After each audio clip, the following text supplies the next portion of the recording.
when do we... Now it's the Red Blue Podcast crew. Reviewing flicks, both old and new. Random blue, not political. Nah, man, chill. It was Marvel versus DC till we lost that thrill. Don't stress the episode, don't ask the season. We double up franchises, don't ask for a reason. Moti's got rules that nobody gets. His takes on movies, they're wild as it gets. He's got Super Bowl Mac and Gray by his side, trying to keep it sane while they're in for the ride. Moti's measures are out of control, but in the end he's got the final role. Yeah, that Blue Podcast, come check the scene. Movies old and new, know what I mean? And we are live. We are live. Welcome to the show. How are you, Sam? Damn, pretty good. And you guys? Nice to meet you. I'm doing very good. Welcome. Thank you for inviting me. Thanks for you for coming. What about you, Matt? How are you today, Matt? I'm fine. Happy to be here to talk Marvel with such a big fan. All of you are, and happy to see new face. So, hi Sam, hi Tima. I'm happy to see you. So yeah, let's start it. Hell yeah! So how are you, Gray? Doing a lot better than last week. A lot less tragedy has befallen me, so that's good. Except for I did have to watch this movie or these two movies. But you know, I'm looking forward to battling Multi in the Ring of Opinions. But you know, good times. Tiamat, how you doing, sir? It's been a while. He's clicking, or he forgot to unmute himself. Fair enough. Oh, he's there. I just had myself muted. I was doing. No, I am doing good. I have trying to stream on my own channel and battled a flu that it's been going around in my country and other areas. It hits you 1 week. It hits you like 3 days, then goes away for about a week. But for those 3 days, it knocks you on your ass and you were nausea vomiting. And yeah, it's fun. It's like a lot of lingers, detail. like it Maybe lingers. too much. No, it's just nausea. Like it's just like other than that, and I was gonna see Brave New World anyway, so it's on my to-do list. But I didn't see Shang-Chi. I kind of like avoided that whole. Really? It wasn't worse.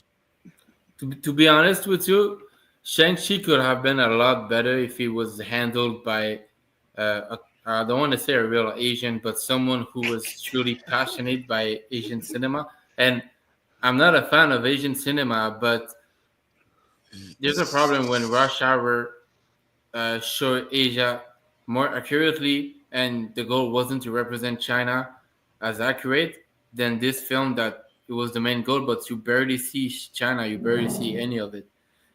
So I think Shang-Chi was just an American film with Asian actors. It wasn't Shang-Chi is a very China in cinema, Asian cinema. What were you saying?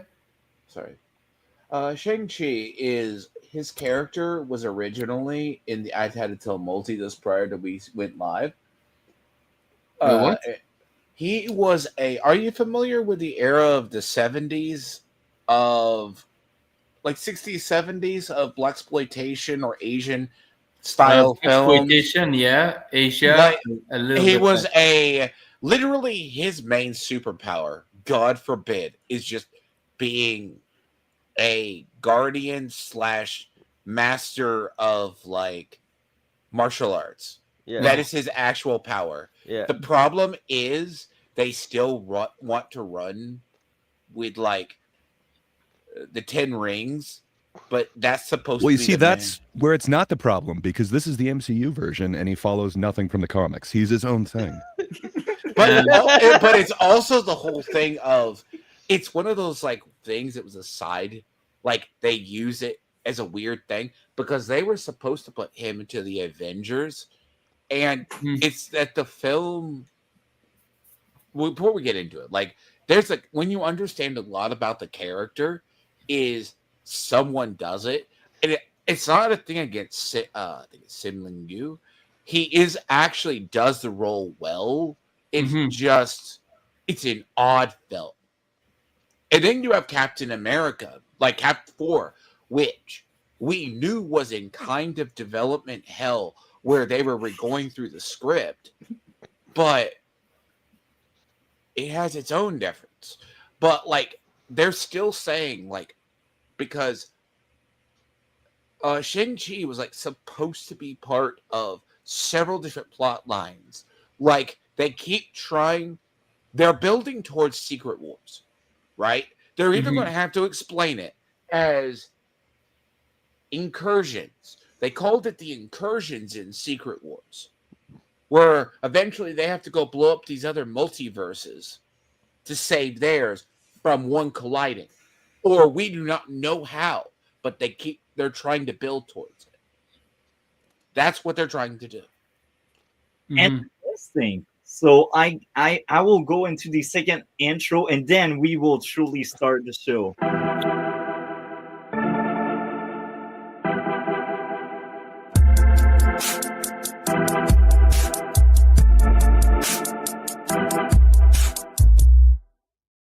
Here we are. We will talk about two MCU movies, just like what the title says: Captain America: Brave New World and Shang-Chi.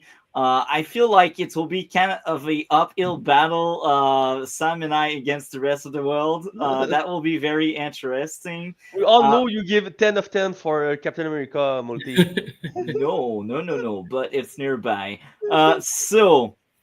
We got a comment in the chat. Oh, that was a prologue. Yes, it was a prologue. So here we are really in the show. So I will ask Dlord first. What did you think of Captain America: Brave New World? It's it is, the film is still it's the product of a lot of side characters trying to have roles. And the problem is you can tell they wanted to run. So the film's crawl starts with something I would have never thought we'd see again. That is the Ed Norton's Hulk. Literally the Ed Norton's Hulk. And I'm like, because when I looked at the roles, the leader's supposed to be in. Like, so that's Stern. Okay. Because you have that. Ed Norton's Hulk was part of the failed pre-MCU launch, where they didn't do it and eventually became Mark Ruffalo. There was like another one, and then they used the same actress in a reboot of it for the Incredible Hulk. One of the two. And she appears later in the film as an Easter egg, as Betty Ross. So you have the thing, and you also have, do you remember the bad Marvels film? I mean, the Eternals film? I didn't see it, but Like, that's the thing. That's coming where next month or 2 months. I don't from think now. Eternal was bad, to be honest. So Right. Eternals, Oh, you can't really interesting. screw up. Here's the thing: Eternals, or a lot of stuff, right? But they're still going to have to expand upon the Captain Falcon storyline. Will he ultimately become Captain America? Because the Captain Falcon storyline was highly controversial, not for the reason he was the Black Captain America. It was the problem of he never fully became Captain America. It was like, you pass the mantle around. So a lot of the thing in the film, it doesn't make the sense of Falcon and Winter Soldier series. It's not preachy, because prior to the launch of this, of course, the infamous clip came around when he was at the Italian Film Festival. Captain America doesn't represent America. That has snuck into the lines. But all in all, it wants to be a conspiracy thriller organized by the leader, which for some, and then it has Red Hulk. It has some parts that are really well acted. It has most of the major fight scenes are good. There's some bad cinematography. It's in the beginning. I don't like the lab fight. The lab fight's all weird. Like, some people get stabbed. Like, literally Sam, like, the same movie takes out, I'm going to butcher his name, Gina Carlo's character. Sidewinder. Sidewinder, yeah. Like, literally, like, takes him out, incapacitates him in one hit, but Sam can take an axe to the gut. Even there's a point in I looked in the early fight. I had to go back, rewind it a little. I looked back, think my own mind. In the beginning, I swear to God, apparently he uses something, and the guy spins around at a 360 with like a shield throw, and blood splatters onto like a Humvee. I'm like, I know I saw that, but then it's not there the next minute. I'm like, okay, so this is either product of reshoots or this is. So they also want to run with it. He's not quite Captain America. We still have to beat the drama Falcon and Winter Soldier that everyone wants to forget. Because, and you're always at Sam Wilson, who is not fully in the role of Captain Falcon. But, and then they do throw out the thing in the film as well. Well, are you regretting not taking the super soldier serum? I'm sorry? The super soldier serum is supposed to be lost to time. Didn't they offer him at some point and he said no? He said no, yes. But it's also, even if it's a knockoff Infinity formula, right? It's the knockoff Infinity formula. That's why I disagree with Gray. Like, he'll say he is Captain America, but he really isn't. Because there's parts of it that Captain America is like Captain Britain. In the comics, he's going to represent his home country. So it goes through the film, and the plot's like conspiracy plot. Like, you have, Mr. Blue plays, and Stearns, or what you find out later, is that Isaiah Bradley shoots the president as he's talking about the Adamantium Initiative, which that I have no idea. You're either going to rush mutants in or find a way to put them in. But it sounds like the dumbest plot inclusion ever. Then you get into the plot. Who's turning on him? And it's not the fact they spoiled Red Hulk. Like, they did it in the trailer. We all knew, how is he going to become the Red Hulk? If you didn't know that and you ignore that, you can see how. Like, he's been dosed with gamma radiation. And he doesn't realize it. But it goes through the whole thing. Once you find out about Stearns, like, the part, as I say, it gets to that part where you're trying to train the new Falcon, which I'm like, okay. But then you're trying to uncover a conspiracy. But when it hits Stearns is like the smart person in the room. Because as soon as Gina Carano's character, I'm like, that's the leader. The leader is somehow, because they show it in the opening crawl. But I'm like, how are they going to sell it? So he's been mind controlling people. But the lab fight, it's like, I don't know, for people, it's a small room and he nearly gets beaten down. You're either going to have to establish he's wearing Kevlar half the time or he's in civilian clothes. Some of these fights, you look at it, and when you look at the wounds they take, like when he fights Sidewinder, right? He takes a combat axe to the gut, into his shoulder, and walks it off. But he throws a knife into the shoulder of him, and he's incapacitated in one hit. What the heck?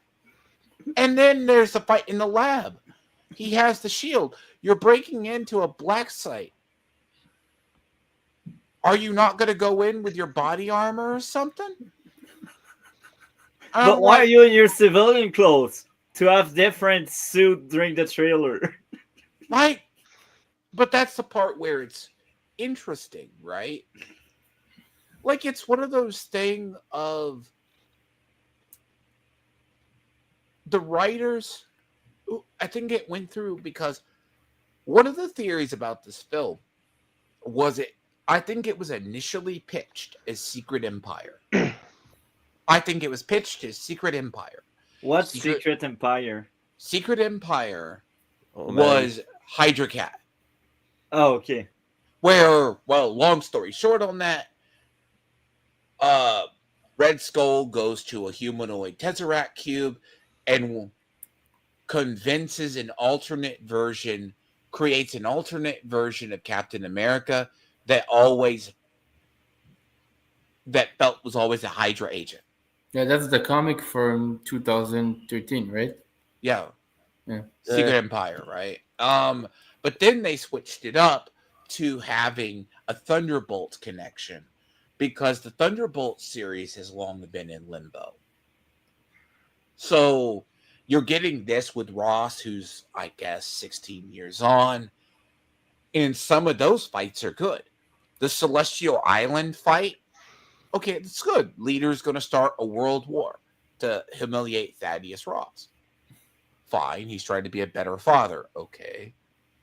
But the idea, I mean, Harrison Ford does the role well. The major people do the roles well. Sidewinder's role.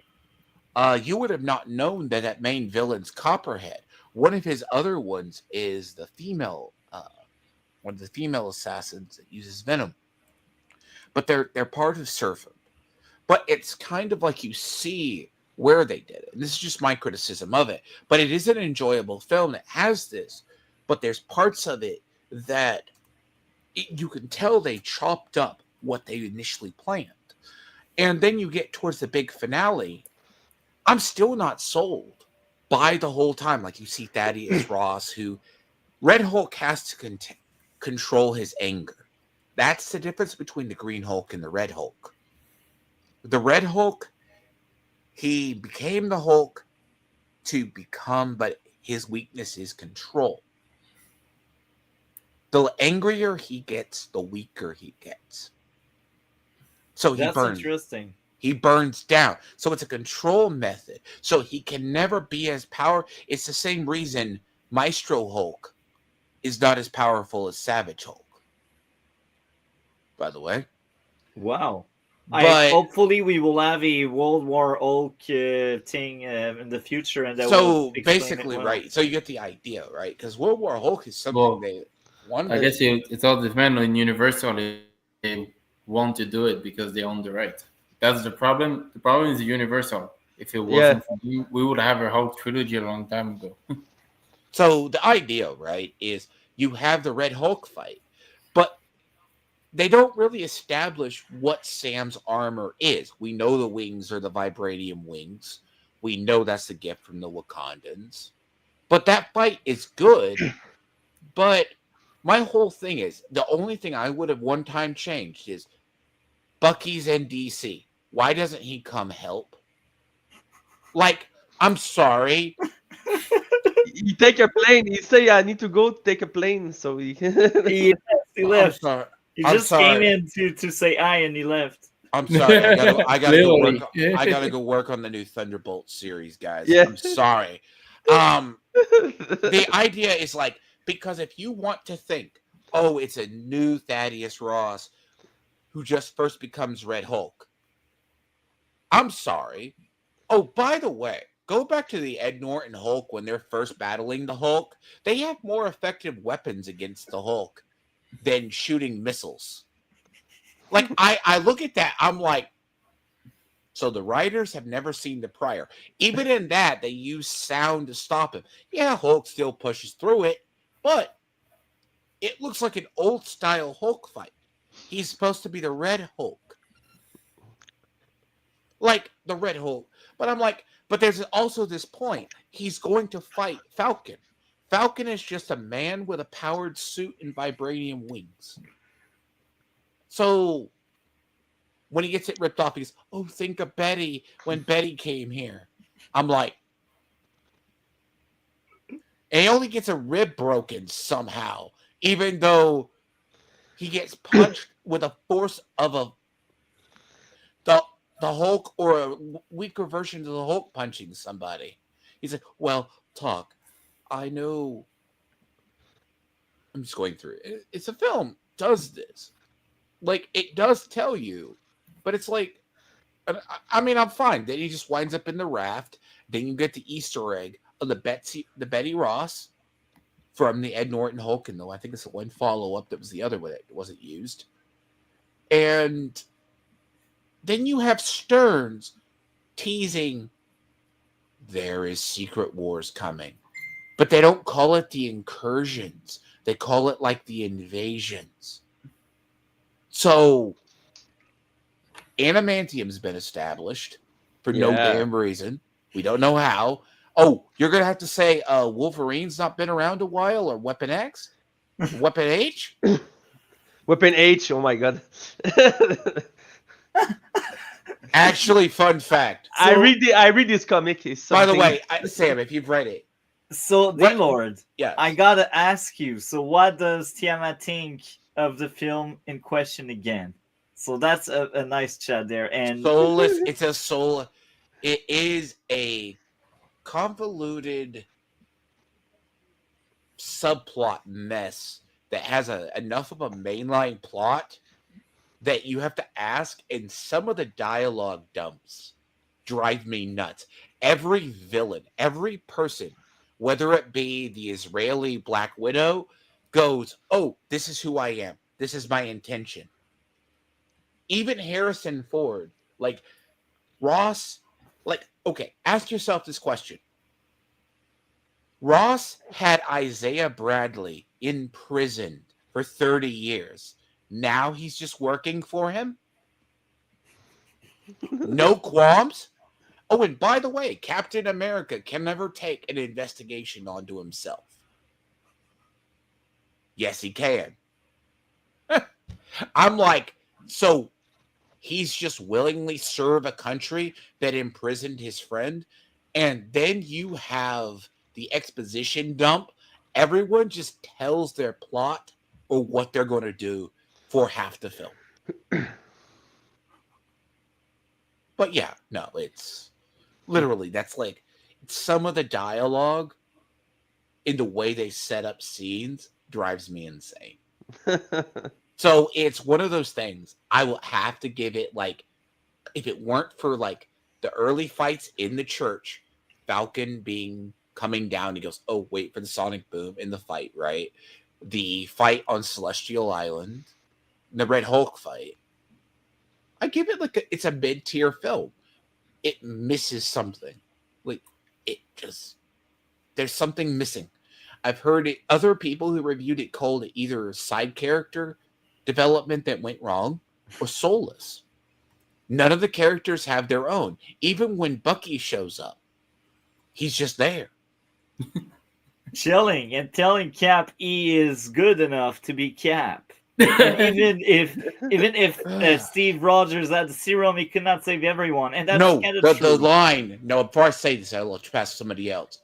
The line he gives, yeah, Steve Rogers was just an inspiration. He just lifted up people, and it's the whole line. He wasn't like, oh, I was inspired by him. He was both. He lifted up his friends and inspired them and wanted to make better. And Sam, I'm going to ask you this. Do you remember in the comics, he would take on own investigations and damn what the federal government said, right? You know that in the comics? I haven't read the comics, but you know it's Cap. Right? Captain America would take an investigation onto himself. That's how you wind up with Civil War. Yeah. But, Yeah. but you can't have Anthony Mackie's character Non, je pense pas, je sais pas. be a subservient to Theodore Ross or Thaddeus Ross, because we're still coming off the heels of Winter Soldier, where they discover Isaiah Bradley. Agree, It I'm was- not agreed with that. He's just there. Like, and some of the stuff is, oh, but Ross turned over a new leaf. Even when Isaiah Bradley's character, there's like some really, I'll call it really good development. What he goes, why are you serving Ross? He's the one that had me in prison for like 30 years. Yeah, so I guess I will pass on the mic to someone else. We got Rosales in the chat. I'm wondering if Rosales is available to jump in. I will let Great talk for now, and I will just send the link to Rosales just in case he wants to come in. So Great, that's your goal. That's your cue. You know, we've as had they enough say. trashing of this film. I want to trash it, but man, it's like been 24 straight minutes of trashing it. So how about somebody that didn't hate it goes next? Oh, that's actually a good idea, and I don't think Sam hated it, so we will let Sam go second then. Oh, okay. Well, then expect me to be second. Don't you? Why don't doesn't Great do it now? Well, he explained it. We had like 25 minutes of hate, and now we want some love for the movie. And I think you liked it. Yeah. To be honest, yeah, I did, and I had zero expectation for this film because I hated the show so much because it spent 8 episodes telling anything. Well, they could have done a movie of 2 hours and 45 minutes, and we would have understand why Sam wanted to be kept. So I really liked the film because besides Deadpool and Wolverine, which is an MCU film, quotes, we haven't got anything great since No Way Home, and we haven't got anything great before that since Endgame. So I liked it. Is it a masterpiece? No, it's not. Is it a bad film? No. Is it a good film? Yes. The storyline is good on itself. In the beginning of the movie, Act One, we believe that it's gonna be a copy paste of Winter Soldiers, but at the end, it's not. It's a film about manipulations, strategy, world war, politics, government corruptions, which is essentially Captain America. Which is essentially the mythology of Captain America. But I think what I liked it the most was Samuel Stern and General Ross arc because I thought they were well written. I didn't expect General Ross to be that important. I was assuming he would have a side part until Act Three, but he was actually important. And when we learned that he was actually dying, I was like, oh, whoa! So that her trends worse than we knew about it because he thought about it in Civil War. So I was surprised to know that it was that dramatic and that Samuel Stern actually helped him. And I don't know about you guys, but what I like it the most is that at the beginning I felt bad for Stern, then I felt bad for us, and I didn't know if I was siding with either of them. And I think if a film does that to you, it's a good sign that it's more complex than people give credit for.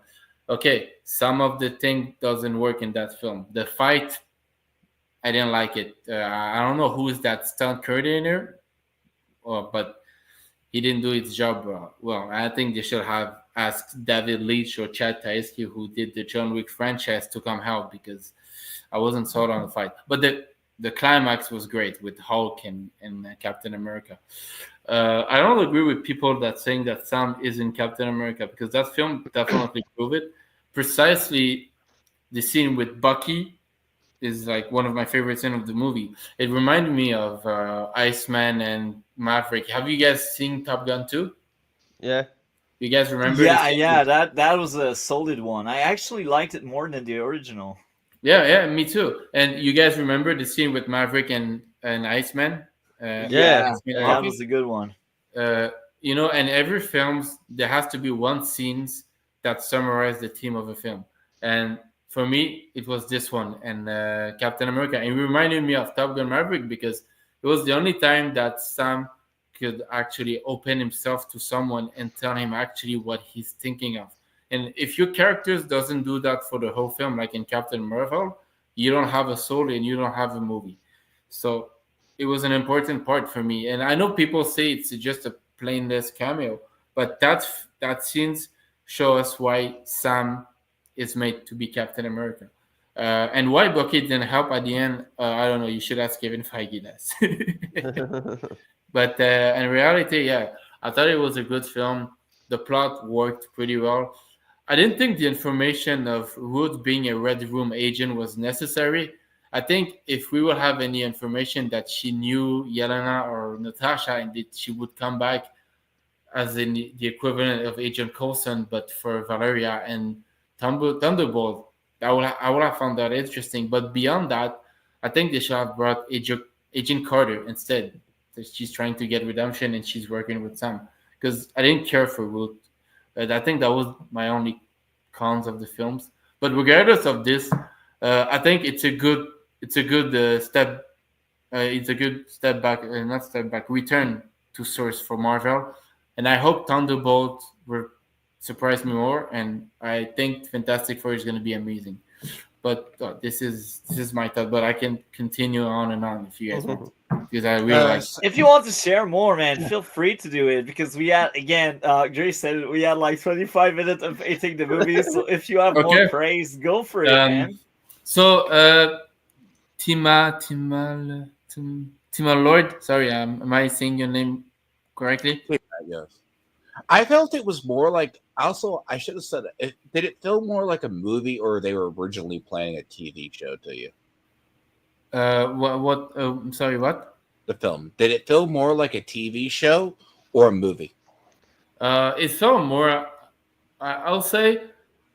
Look, a few shots in the movie. I can't tell you which one felt like a TV show. Others felt like a movie. But it's pretty normal because most MCU directors come from TV, and the cinematography styles of the MCU is kind of gone since 2012. They used to make each films artistically driven film with directors that had experience with films, but when they saw that it was cheaper to hire TV directors, they start doing that. So if you feel that an MCU film like a TV show, it's because they usually hire directors and writers that work on TV. So I to will answer agree your with question, that. it depends. Like some scenes, So yeah, yes, parts of some it, scenes. like let me say, like the part where, how'd you feel about the lab fight scene? The lab fight scene with That's Root. when that's when they break into the black site prison. And they discover the pills and Cap Oh get yeah, it electrocuted was by sticks. like I said, I didn't like the fight, so I didn't like this one too. It was a bit weird the way they shot it. Like have fucking hired the other leech to help them with the fight scenes because it's yeah, I wasn't sold on the fight. The fight reminded me of Falcon and Winter Soldiers. Like the choreography sucked in the TV show, and I think they brought the same team. But Fun fact is the same script for this TV show and for this movie is the same guy do the script. So then this is the why it same feel like screenwriter. yeah the screenwriter is the same. So this is why the movie feel like a TV show because the story is right by the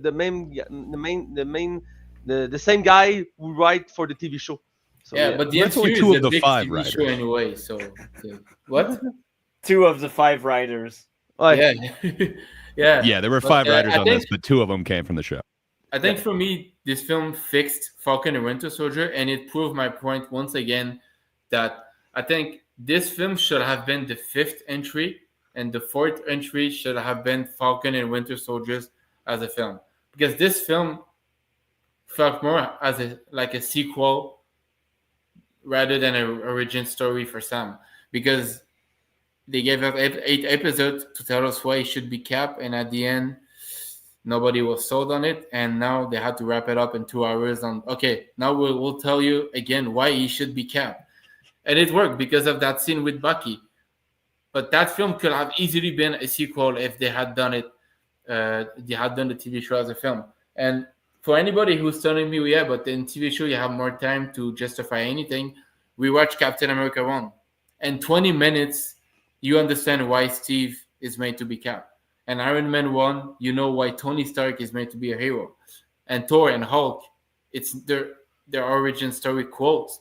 But you understand why those two deserve to be heroes. Am I wrong? Yeah, I'm with you. You're right. So why doing a TV show and wasting time? It was calling Falcon and the Winter Soldiers, but at the end of the day, Bucky didn't have a good arc, and Sam, it should have been called just Captain America. Just be honest, and because I think we're gonna see Bucky arc fulfilling in Thunderbolt, because I think the point of view of the film is gonna be from him and Yelena. Yeah. I cannot wait for Thunderbolt. Do you want to add anything before I pass on the mic to someone else? Well, I can't wait for Thunderbolt and Fantastic Four, and I want to ask you guys, which one are you more excited for?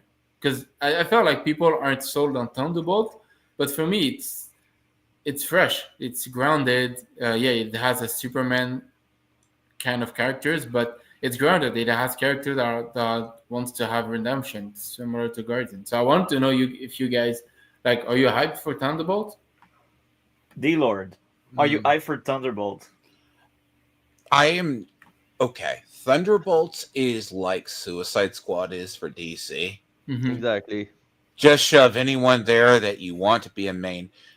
See, I'll be honest though. The idea, let me say it for something for you. He brought up an interesting point. So, like, if you're going to bring in an alternate Captain America, right? Let's say you bring in Bucky Barnes. Bucky, even though he was crazy in Winter Soldier for, let's say, like 50 years, and even in the show, when they did the Falcon and Winter Soldier show, the replacement one, I can't remember the guy's name, but I kind of know what he is in the comics. He's going to be in the Thunderbolts as well. He's like the evil Captain America, but the more nationalistic version. Uh, John Walker.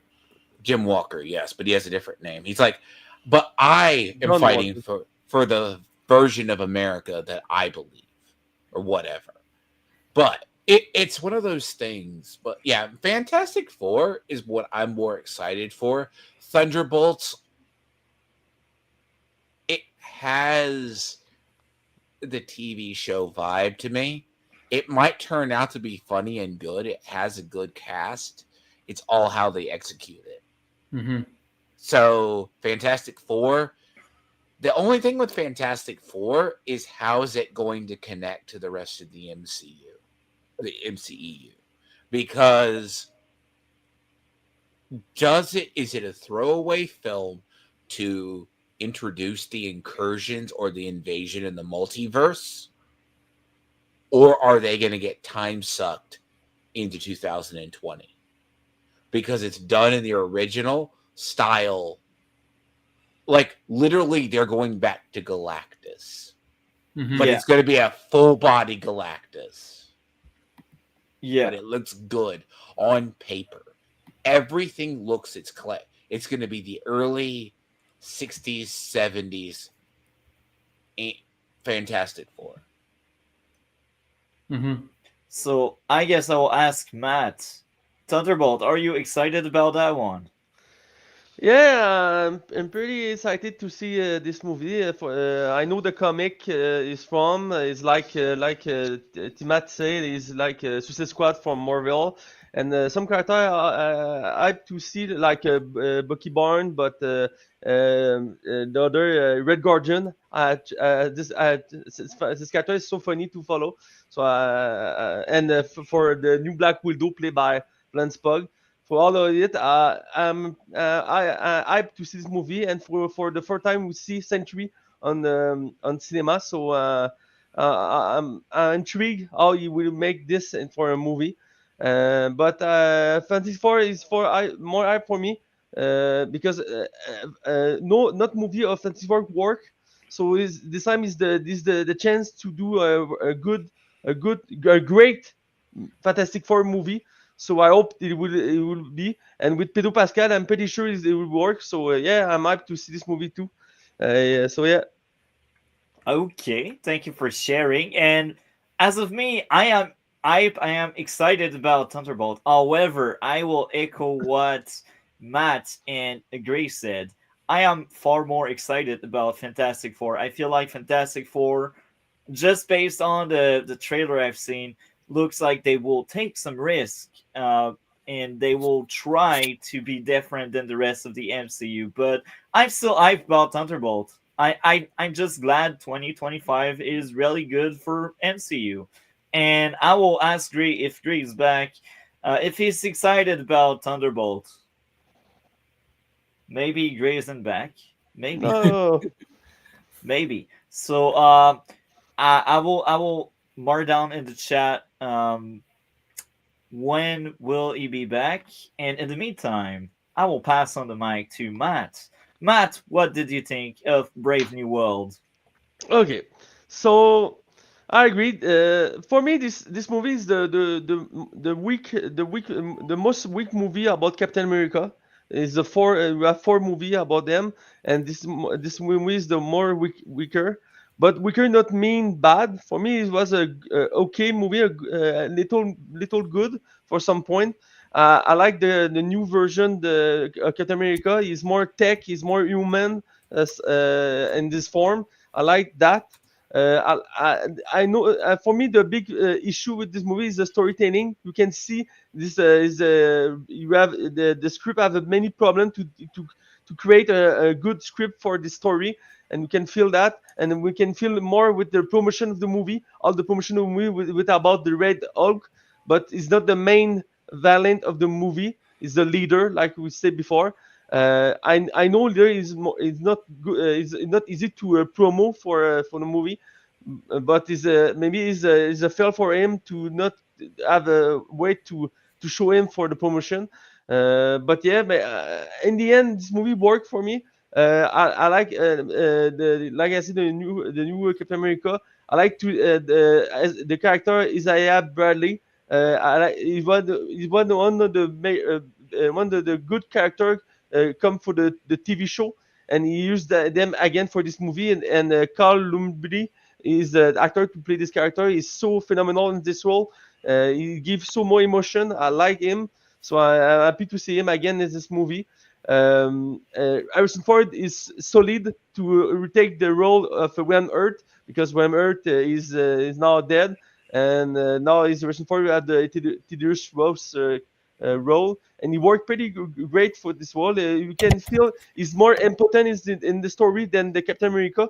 At some point, we feel more emotion for Tedious Ross than for Sam Wilson, because Tedious Ross have some tragic background, some regrets, and he want to talk with his daughter again, but his daughter don't want to talk to him, so he's sad for that.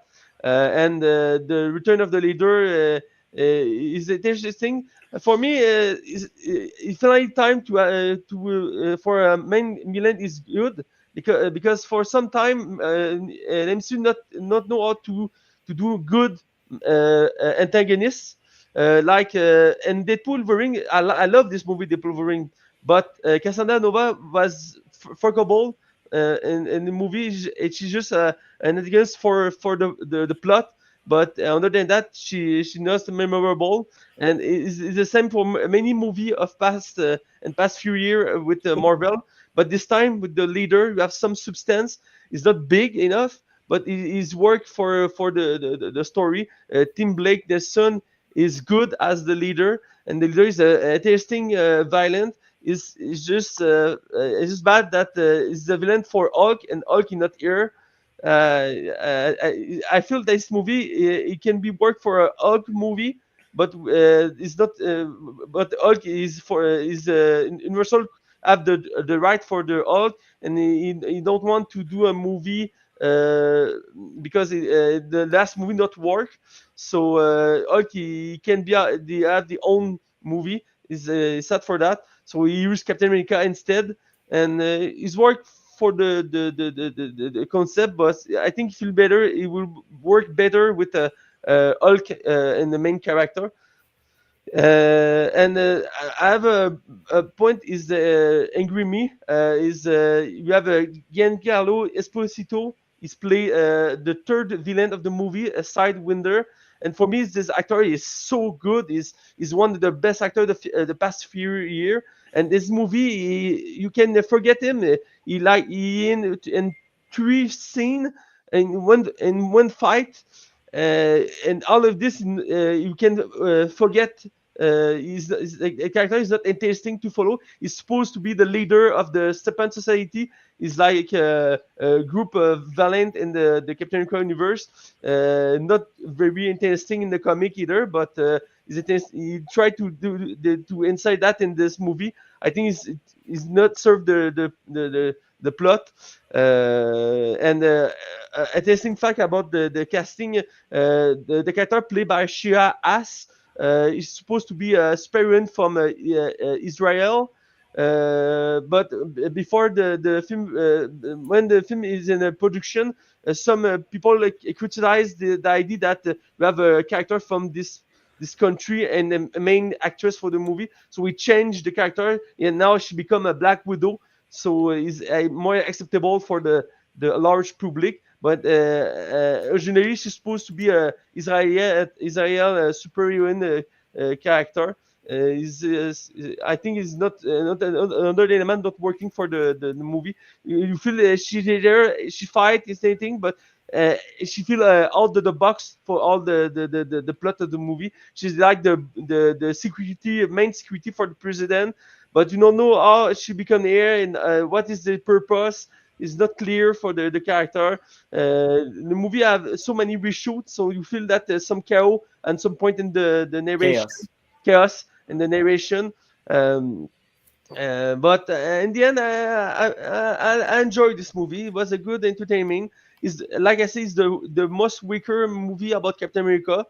The movie try and this way to do the third the two the second Captain America movie with the Winter Soldier in his own way. It's not working great. He tried to do the try to do the to take back when the MCU start and in this area, all movie worked pretty great with the simple story with a good character development. The movie tried that too, but with the director you have, you not have the talent to do that.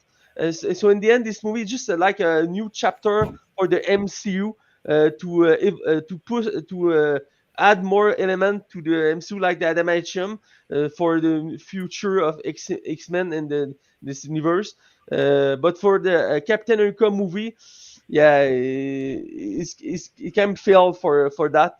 So, but for entertainment, I think it was good for me, and happy to see Red Hulk is a good violent in the comic, and happy to see her. It's just sad he's there for like 5 minutes, but yeah, and so, for me it's a okay movie. He's okay, so yeah.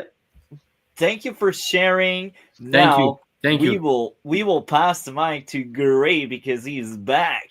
So Gray, what did you think of Brave New World? Yeah. So it's a real mixed bag for me. I guess I'd be touching on a lot of the stuff that Tiamat mentioned and also Matt's. And, I guess some of the stuff that Sam mentioned as well, but I just kind of see it a little bit differently. So I do feel like they're somewhat lying to everybody because I swear when this was announced, they were saying that it's 180 million. And right now they're saying that even with the reshoots, even with the rewrites, even with everything, it's at 180 million. Wow. I don't believe that. But so they do also say, I think it's on IMDb, that the reshoots cost $100 million.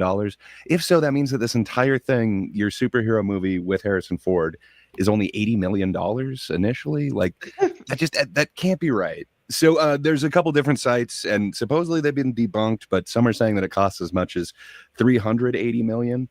But yeah, it looks like opening weekend in the US, it made about 100 million. It made about 200 million worldwide. So they're still going to be pretty shy on this. And it looks like Monday, which was President's Day in the US, so a lot of people had it off. It was actually pretty low. I think they only made like 10 million that entire day. So it doesn't bode well for the future of this. It doesn't look like they're going to be profitable, but yeah, I'm not sure if that means that they're going to continue some of the ideas in this one, or if they are going to try and correct the course, which, it was kind of brought up earlier. It seems like they tried to correct the course. It seems like there were at least 3 different movies that were attempted to be done, and it seems like they kind of cut them off and kind of pieced them together.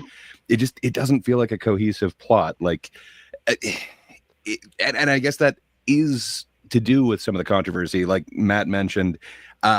This was getting protested when they just announced who was going to be in it. The fact that the character Sabra was in it, they saw that as a great offense. And then originally it was supposed to be a little bit more politically focused. It seems like they were going to take a lot of the ideas from Falcon and Winter Soldier, where it seemed kind of like a race issue. Those seem to be coming into this, and also the Isaiah Bradley whole plot line seemed like that was going to be a lot more forefront. And then, man, the whole I guess presidential assassination thing happened, or attempt happened as well, and that was part of the initial script. I believe you guys probably remember the promo shots, or at least the leaked ones, that it seemed to be that Betsy Ross was at a funeral of some kind, and I don't know exactly what funeral she would be at, but I think drastic parts of this were reshaped to kind of Mhm. make it a little bit more tamed down and to stop the kind of angry dictator in power comparisons. I don't know. There's a whole bunch of stories of focus groups. Like they initially had one version of this, showed it to focus groups. It tested horribly. So then they brought in a whole bunch of reshoots, and then they did another focus group, and it also tested horribly. So then the rumor is they did another set of reshoots. But the director is contradicting that, saying, no, there's only one set of reshoots. That's standard for Marvel. This is just how we do it. So I'm really not sure. I know it had at least 3 different title ones. I forget the initial one. Tiamat brought it up. But then for a while, it was going to be New World Order. And with that New World Order, they also... yeah, well, they also had the character of Sabra in it. And then the whole October, 8th thing happened. You know, having the title New World Order, which kind of fits in with certain conspiracy theories, it could paint the movie in a certain light. So they definitely had to change that. So it seems like there's a lot of different factors that were in this that kind of changed what it ended up being from what it was supposed to be. And I have to think that some of that political thriller thing, they were going to go a much darker route with it. And they had to pull up on a lot of this. And it really sucks because I really like both Winter Soldier and Civil War. Winter Soldier has a little bit more of the political thriller thing in it. There is this assassin who's been brainwashed. A lot of that plot seems like it's being reused in this, but it's not just that. It also seems like it's the plot from Zoolander in a weird way, that like these songs suddenly hypnotize you and turn you into an assassin. I don't know. It doesn't feel like anything new. But there's a whole lot that got cut from this. Like there was that funeral scene. Apparently the wrestler Seth Rollins was in it, and so was Rosa Salazar. Rosa Salazar was supposed to be Diamondback, but they were 2 different members of the Serpent Society, and there was no Giancarlo Esposito. He was the addition. But instead they completely cut those dudes out. And then now we have Sidewinder for some reason, even though he doesn't seem like a huge threat, and then every one of his scenes doesn't really fit in with everything else. It's interesting. I wonder what we could have had.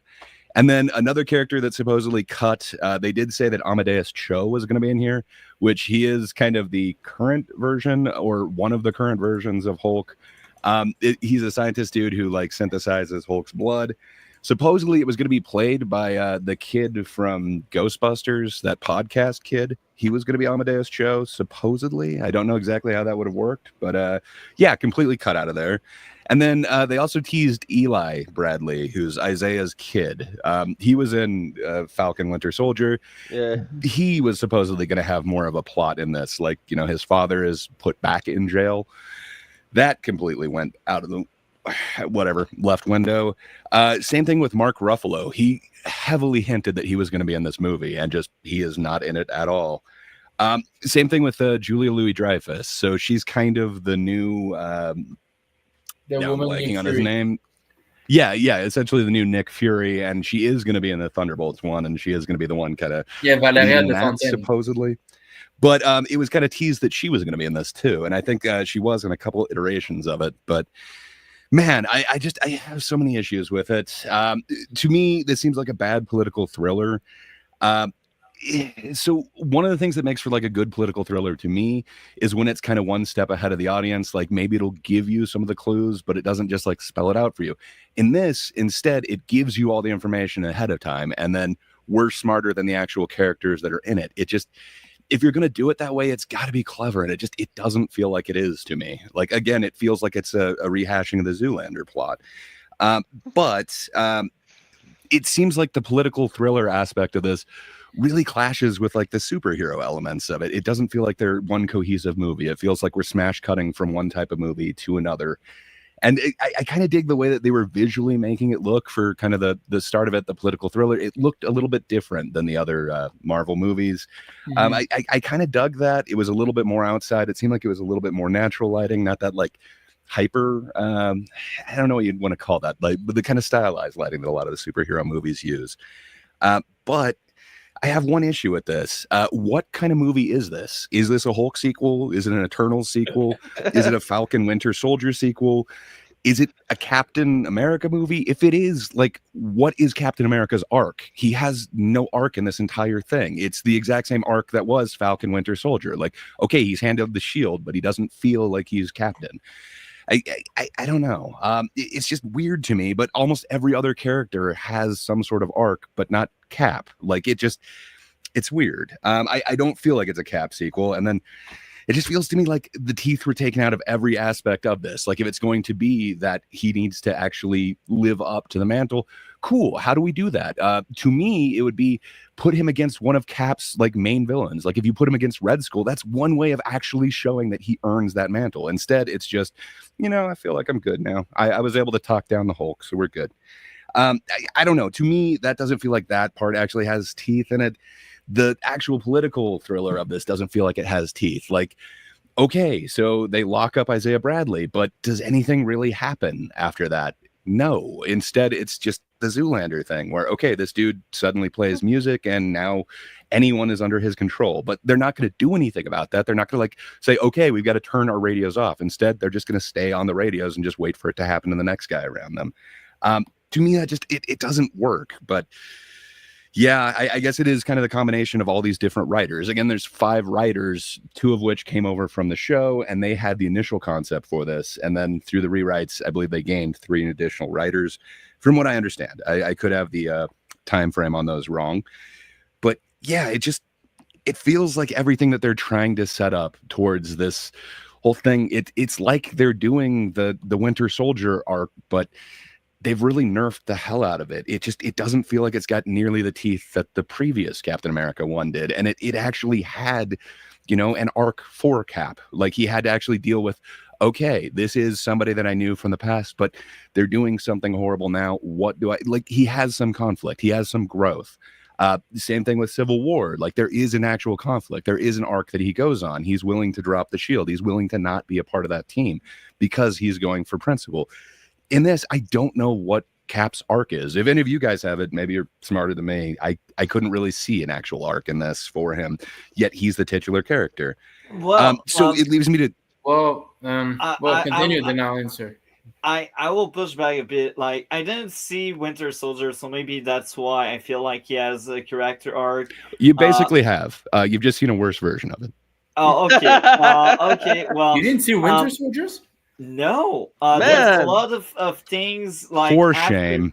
It's a classic. Go to, after Far From Home, I've missed a lot of things up to Moon Knight. So anything between like Far From Home and Moon Knight, I've only seen once for this show. So I haven't seen Eternals. I haven't seen. Oh, okay, Falcon and Winter Winter Soldier. I thought you were talking about Captain America too. I was like, what? No, I haven't seen the Falcon and Winter Soldier. Yeah. I've seen the movie. I've seen anything before well, that's what I was talking about, was the movie. I've seen it. I think Sam had a clear arc in Captain America 4. I think what's his arc? To say. Then again, I'm not assuming anything. Maybe I'm wrong. Maybe you said it clearly, but I think. Okay, where does he start and where does he end? What's the character's arc? Okay, so I think the problem isn't that Sam doesn't have an arc. I think the problem is that Thunderbolt Ross and Samuel Stern arc overshadowed Sam arc. So because of that, we have the feeling that he doesn't. But if you ask me, he does. At the beginning of the movie, he still has to prove us, the audience, that he deserves the shield. And by the movie move forwards, and he's defying the government. He's defying Ross. He's defying the government because he has to find who is manipulating everything, which is basically Captain America.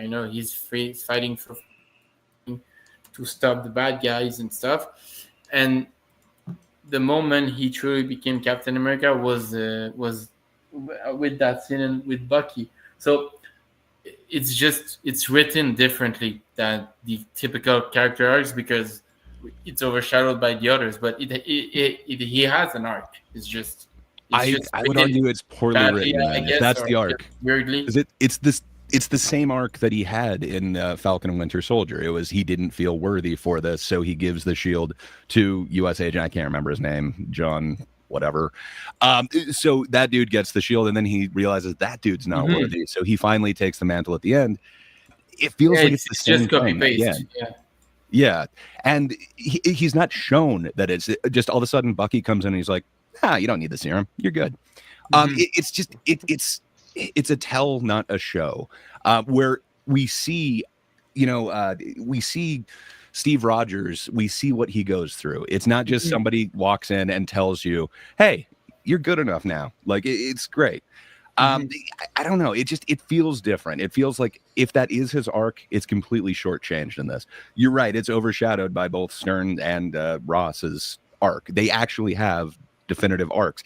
Although Stern's is still kind of interesting. It would be an interesting arc to try and come up with, because apparently he's one step ahead, yet every time he makes a plan, it kind of fails, and then he ends up turning himself in so that he ends up right where he began, what started this whole thing. It's a little backwards, but Ross has a great arc in this. I think I really Ross like was that. the best characters, and it's funny because the film Yeah. starts with him. Yeah, and I will also add this again. I didn't see Falcon and Winter Soldier, so maybe that's why I liked it. But I also feel like early in the movie, Sam, because he didn't feel worthy, he didn't want any sidekick, and he was like, "You're not ready. You're not there yet." And by the end of the movie, after the hospital, it was like, "Yeah, when you're back, I will need you. I will need a sidekick." So at some extent, I feel like it's more than just him deserving the shield after talking down the Hulk. It's also accepting having a sidekick and accepting that now he's the one in charge. I hear what you're saying, except for that's so you haven't seen Falcon Winter Soldier. That is literally what happens there. He gives his old suit to Danny Ramirez. I'm forgetting the character's name right now. So he gives it to the next Falcon, and he basically has done that. He has passed the torch. And then you're saying he's not willing to take a sidekick? He's got 2 versions of Red Wing. He's got 2 drones, man. They're his sidekicks. They're with him. Gray, I'm gonna tell you what the problem is. I think Marvel's biggest mistake was assuming that everybody saw the show, and clearly with you, Gregory. Sorry, what's your name again? Gregory, right? Gray. Gray. No. Okay, multi-topic talk. MTT. That movie, with your point, clearly shows that nobody saw the show. Not everybody did, and I think Marvel's biggest mistake was this: that they assumed that they all saw the show. So that's why people, I guess, were confused, right? And I will say, I knew the show existed. I just didn't see it because I didn't care about like most of Phase 4 and like I went back in. I went back in theater for Guardian Volume 3, and I did see some of the later show like Moon Knight because I thought that would be great. Was disappointed. Miss Marvel because I was like, you know what? I started a podcast, so let's address it. That was okay, but like anything, I heard it's cringe. I like the main character. Miss Marvel is a cool character, but anything surrounding her was bad. It looks like a bad Series B TV show. Yeah, it is. It's so sad because she's wasted. She is a cool character, and she is just misused and underused, and her show is just not good. I heard her part and the Marvel is way better.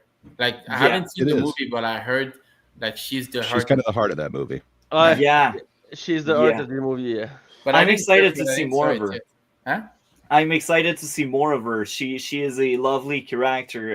I enjoy her a lot. She's supposed to be in the Young Avengers reboot if they ever do it. The problem with her in Marvel's, I gotta give her credit, like at least for some of Marvel's development. As much as I despise Kamala Khan as a character over the years, she actually does the character well, but she outshines. Well, as I said, a lot of like what is like Gray picked up on a lot of what I see. Like I think the film has an identity crisis. People called it broad and kind of soulless. Mhm. I Which Yeah. just don't think they gave the time to any one of these things. Like, if they're going to go with the global political conflict, cool. Why is it just U.S. and Japan? Why don't we have like any of the major powers in there? Why wouldn't Russia be involved? Why wouldn't China be involved? Instead, it's super safe, and it's to make it still marketable to the Chinese audience. It doesn't feel like it's actually taking that seriously either. So it feels like any of these areas where it dabbles in, it's not fully committing to any of it, and it leaves it a little. It leaves a bad taste in my mouth. So with all of the Steve Rogers ones, I know who that character is. With this, I don't know who Sam Wilson is. I have a whole bunch of other people telling me you don't need the serum. He is captain, but I don't see it. Like, you get to see that. You get to see who Steve Rogers is. You get to see this guy who won't give up, who won't quit, who's gonna jump on that grenade. You see the guy who is going to bat for his friend. You see a guy who's willing to denounce the actual name to be that superhero, part of the squad, in order to do something that he believes in this. I don't see Sam doing anything. I don't know more about Sam. I just think unfortunately all of these guys kind of suffer from the writing. And to kind of point out what Sam was saying in this, you mentioned that nobody saw that show. You're right, and that's why they have just nothing but exposition in this, and it sucks. Every single character, every time they walk in on screen, is saying like, "You did," like they're just giving you exposition, and it's just dump after dump, and it's not. It doesn't feel like it's actual dialogue, and it doesn't feel like you're learning anything. Instead, it's just people telling you stuff, and I don't know, to me it comes off very cheesy, and the dialogue just doesn't seem to be there where there's memorable lines. Like, I can remember quite a few memorable Cap lines. I can't come up with one from this. Like, just man, the dialogue is not on the same par. And like I said, the film isn't perfect. I don't think it's something that I'm gonna watch again soon, but I don't. I just think it's been overhated. I think the movie is fine as it is. Same. But like I said, I think the problem is the TV show. It's kind of, if the TV show never existed, I think the film quality would have been better, and Yeah. also the fact that people I don't agree with this, but I don't see it as an Incredible Hulk sequel. I think I see it more of making, the way that one and Wolverine made the pre-MCU films relevant, like the Fantastic Four, the X-Men, Blade, and Daredevil. For me, Captain America 4 kind of did that for the Incredible Hulk. It made it relevant again because they never mentioned any of the event except in the first Avengers. And this is another point that I forget that I liked it about it, is that the Incredible Hulk event were more impactful than we thought because they mentioned it again. But then again, that's my opinion. That's good. yeah, and I'm glad you enjoyed it more than I did. I wanted to like this. I'm not one who's just like hating on this because like, no, that's not No, my I Cap or anything like that. Like, no, like I mean, he's got the shield. I'm totally cool with other people taking up the moniker. It makes sense to me.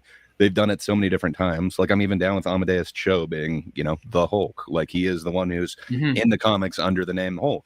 But man, I wish they paid off any of this with like the weight it deserved, like they did in the previous films. It feels jumbled to me. And then when you get to the visuals, the lighting of almost any interior scene, you can tell if it's kind of one of the reshoots or one of the originals. Like, especially, you guys mentioned the lab thing. Anytime it shows the leader, it seems just like there's a green screen behind him. But almost the same thing with when Sam is talking to Harrison Ford, Ross. It seems like they're doing these weird close-ups and the other person is talking when they're off screen because it's a lot of ADR. So like a lot of the dialogue that you don't actually see the person's lip moving because they completely changed like how these scenes are going to be, or completely changed everything about it.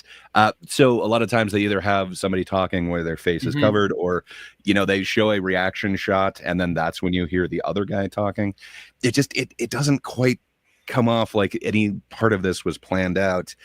And then it just seems like anything visually that's supposed to be a foreshadowing of a future event, they really do this hard wink to make you know that like that sonic boom thing that's coming back, these cherry blossoms, they're coming back, like be on the lookout for this will come back. And then just I don't know, the character designs. It's interesting. There were a bunch of like Funko Pop leaks. So there was this different version of the leader. He looks a lot like he looked in the comics. He didn't have this weird like cauliflower exposed brain thing going on. And man, there's one scene where he's wearing this hat and it looks pretty tight. If his brain is that exposed, would he not be like just destroying like big sections of his brain by wearing this like fedora? I don't know. It's weird. I wish we got a different version of it. And supposedly everything with Timothy Blake Nelson was kind of a reshoot. They did have him looking a different way initially, like a lot of the concept art and the Link Funko. And I think there was even a Link. Oh no, that was Sabra. Never mind. The Happy Meal toy. But there's a lot of these things that show that these characters were initially designed to be different. And then the whole Sabra thing, she was supposed to be this Israeli superhero. She is a mutant in the comics, and it was supposed to make sense. Instead, the whole, Israel-Gaza conflict happened, and they were getting protested a whole bunch.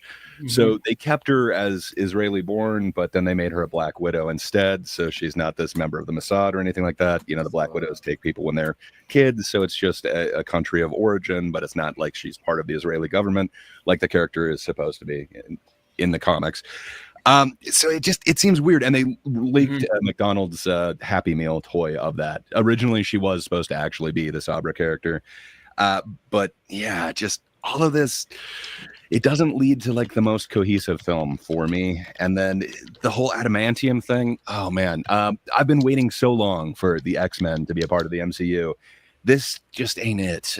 So you're saying that like Wolverine is now part alien metal? Like it's so weird to make all adamantium come from Tiamat. Like I don't know. I don't like that change, but fair enough.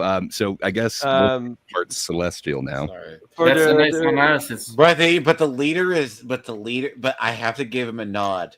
You know when he killed the SEAL Team 6 leader, he walked up to him dressed up as the Unabomber. Mm-hmm. Yeah, there was kind of a Unabomber. It looks like they were really trying to do that in that one. It seemed like it was a reference. But okay, so this dude who's either a high-ranking general or the president, are you saying that you would just let them take some weird medication and nobody's going to like look into it and find out, hey, this actually has like a shitload of gamma radiation in it? I don't know that quite works out. I do like the way that he kind of becomes Red Hulk in the comics. Instead, he is kind of resurrected after dying. But fair enough. They always change origins. Man, US politics, I know, surprised me so much in past few years. So I know there's not a problem for me to with this medication with this president. You have elect Donald Trump again, so man, for me, it's not an issue for the story. Before we go to Shang, I want to ask you guys a question, because to be honest with you guys, like I think all the villains since Thanos sucked, and for me, Green Goblin from No Way Home doesn't count because it's Willem Dafoe. So, you can't say no to Willem Dafoe, right? He's always great. And it's Green Goblin, so he doesn't really have a precise motivation because he's the Joker of Spider-Man, so he like chaos. Without discrediting these characters, but, he's just Spider-Man Joker. But I think the leader was the best villain since Thanos because of the other villain. Even in WandaVision, which was an amazing show, Elizabeth Olsen is amazing. Agatha sucked. But beyond that, no, it's true. She sucked. And they fucking made a TV show about her. I heard it's good. Man, don't start me with that. I love Agatha, so stop there. I'm with you, Sam. By the way, I love the whole... I will say but point is, I think the leader was the best villain since Thanos. Maybe Sentry is going to be better, and maybe I hope Galactus they too. could really screw up Sentry. So Because- before we really ask that question to the panel, do you want to add anything else on Brave New World, Gray? Because I think we are short on time for Sam because Sam gotta go soon. So all right, let me rock it through like two more things.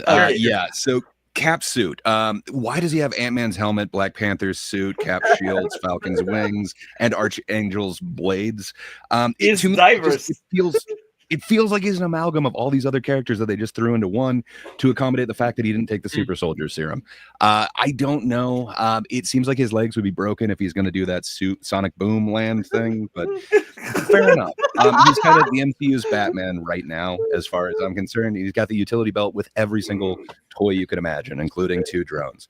But fair enough. It feels like a lot of the plot is derivative of either Manchurian Candidate, the Winter Soldier, or Zoolander. And then, I think my big thing is, what's the point of this movie? Like, it kind of puts us in almost the exact same spot, except for now we've got a Red Hulk. It doesn't feel like a ton was accomplished.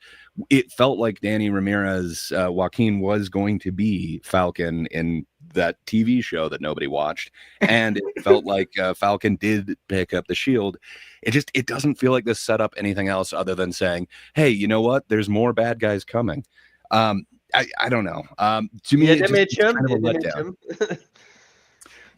But yeah, I think that's my thoughts on it. I don't think the movie is the worst by any means. I think it is getting a lot more trash than it deserves.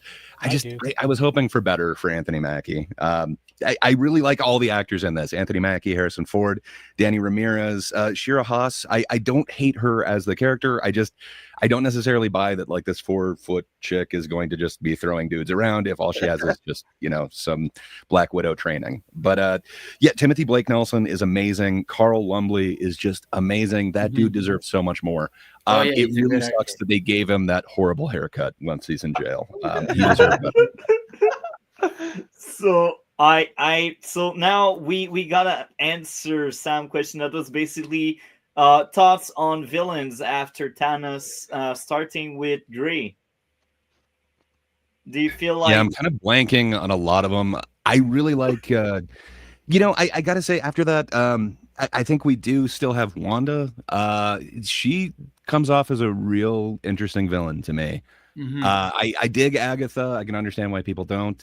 I always like kind of the magic side of it as opposed to the cape shit, but fair enough. But I don't know. I think Wanda is my favorite villain so far, and man, they're making her quite evil. So I hope they bring her back, and they're going to do the no, I forget what they call it with the Young Avengers run, but I think that could be really cool. It's not. Don't you? Didn't you referring the X-Men comic book when she erased everything? Yeah, I think Uh, you. kind of, but there's the one where her kids, essentially, I believe they're going to find. So they've got Billy, but I think his quest for his sibling is going to bring about. Now I forget what that arc is called, but it's a Wanda arc, and it kind of kicks off the New Avengers. Okay. But I'm hoping they kind of do that. okay? And Dlord, no tangent, please. Just your favorite villain after Thanos. If it's in Brave New World, which one is it? If it's in any other movie after Thanos, let us know which villain is your favorite. No tangent, Dlord. Just your favorite villain. Dlord? Okay, Dlord is occupied. We pass on the mic to someone else. Matt, favorite villain after Thanos. After Thanos, you have not many good villains. I think you have King was a good start in the TV show Loki, but the character is dead now because the actor is blacklisted for Disney. So it's sad for that because King was a good start to be a great villain. But for me, I think other than the leader, is good in this movie. I think it was Agatha. I really love this character and the WandaVision and the spin-off Agatha all along. I think it's rare to see a villain with so much nuance, so much character. So for me, Agatha was a great surprise and a great character for a villain. So for me, it's Agatha. Okay. And what about you, Rosales? After Thanos, any good villain or they all suck? I feel like you will answer the later, but I will Well, let you talk. I don't think there are any good villains after Thanos. And it's simply because they make all of these movies in committee. So everybody's got to have their fair share, and it's outside forces that dictate what Marvel is doing. And the best example of that is Kang, because Kang was the plan, and they outside things happen. He was accused of something, he was convicted of something, and that wound up changing the whole direction of where they were going to the point where they had to spend like almost close to $1 billion to get Downey to come back and become somebody else. So all of this is last minute planning based on different outside effects and screenings and views, and that's why Captain America: Brave New World wound up being a Hulk sequel as opposed to a Captain America movie. He plays tour guide in somebody else's film. So it was not a very good movie. It was not very well made, and there's a lot of people that were upset that what they participated in did not wind up on the screen. I'm not talking about Seth Rollins. He didn't like the movie either. But the point is that the villains that they have are not really well thought out. I mean, you look at the Chang-Chi thing, maybe it was his dad, maybe it was that dragon behind the rocks. Who knows who the real villain was and all that. And were they building up something with the Ten Rings? Are they supposed to tie back to Miss Marvel, the teenage hero?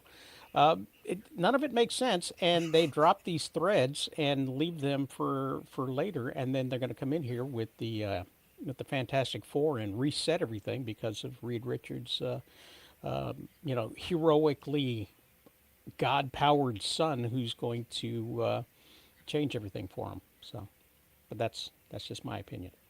Okay, well, I'm the last one to answer that question. I think, well, again, I'm biased because I didn't see everything in between, but I'd say, based on the ones I've seen, I'd say Thunderbolt Ross is my favorite villain since Thanos. I did like Mysterio, but I like Mysterio because of Peter, not necessarily because of the character himself, which is kind of sad. But yeah, Thunderbolt Ross was my favorite villain since then.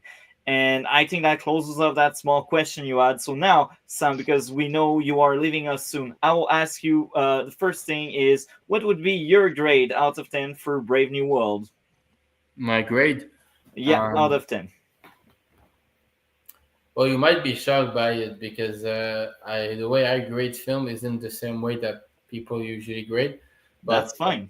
I'll give Neither does 8.3. Mo. I know you're gonna be shocked, but 8.3 for me is not the same way people usually grade. It's because the story was well made. The performances of Ford and Blake Layton took me by surprise. The arc were amazing, and it reminded me also of the Phase One films, which it brought the heart of the MCU back. So this is why I put it in 8.3. I would have put 2 point more if the fight would have been better. But yeah, that's about it. Perfect. So next question for you, Sam, because you're about to leave. What are your quick thoughts on Shang-Chi? And after you're kind of done, like just telling us how did you feel about Shang-Chi, give us the grade you would give to Shang-Chi. Um, I guess 7.5. My thought about this film is I liked it. Like it's a fun film when you have nothing to do or you're on a date with someone. But generally speaking, they teased us with the Mandarin. They promised us something for years because what they did in Iron Man 3. I didn't mind it. I thought it was genius because it showed a reality of the media and government manipulating the people with terrorist attacks, and it was a reference to 9/11 stuff. So I didn't mind the twist of the Mandarin. I know it pissed off people, but I didn't mind it. But I think, fortunately for me, I didn't buy the Mandarin. I think he was badly written. I thought the relationship between him and his father, Shang-Chi and the Mandarin, wasn't quite worked right well, and I think they should have built up the Mandarin just like they did with Quill and Ego in Guardian 2. They should have done that in the sequel and having a smaller scale villain for the first one. Someone maybe similar to Shang-Chi, maybe a brother that they abandoned him in China or something like this. I don't know anybody, just just someone smaller in scale because you can't introduce the Mandarin directly just like this.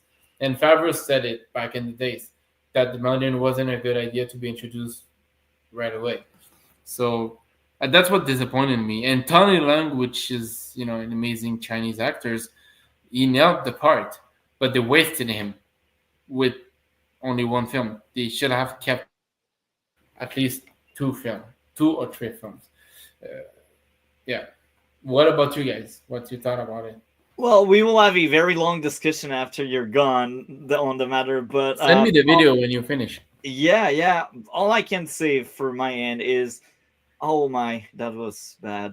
And I cannot blame anyone for hating that movie. It's not the worst, it's not the best. That's all I can say without going too deep into it. And yeah, I will send you the link of the stream once we are over so you can see the full Well, thing. thank you guys. Thank you guys, and let me know when the next podcasts are gonna be. I don't know when I'll be available, but it's always a pleasure to talk about cinema with people. It's always do you guys only talk about comic books films or everything else? No. We talk about all If Multi had sorts his of movies. druthers, we would.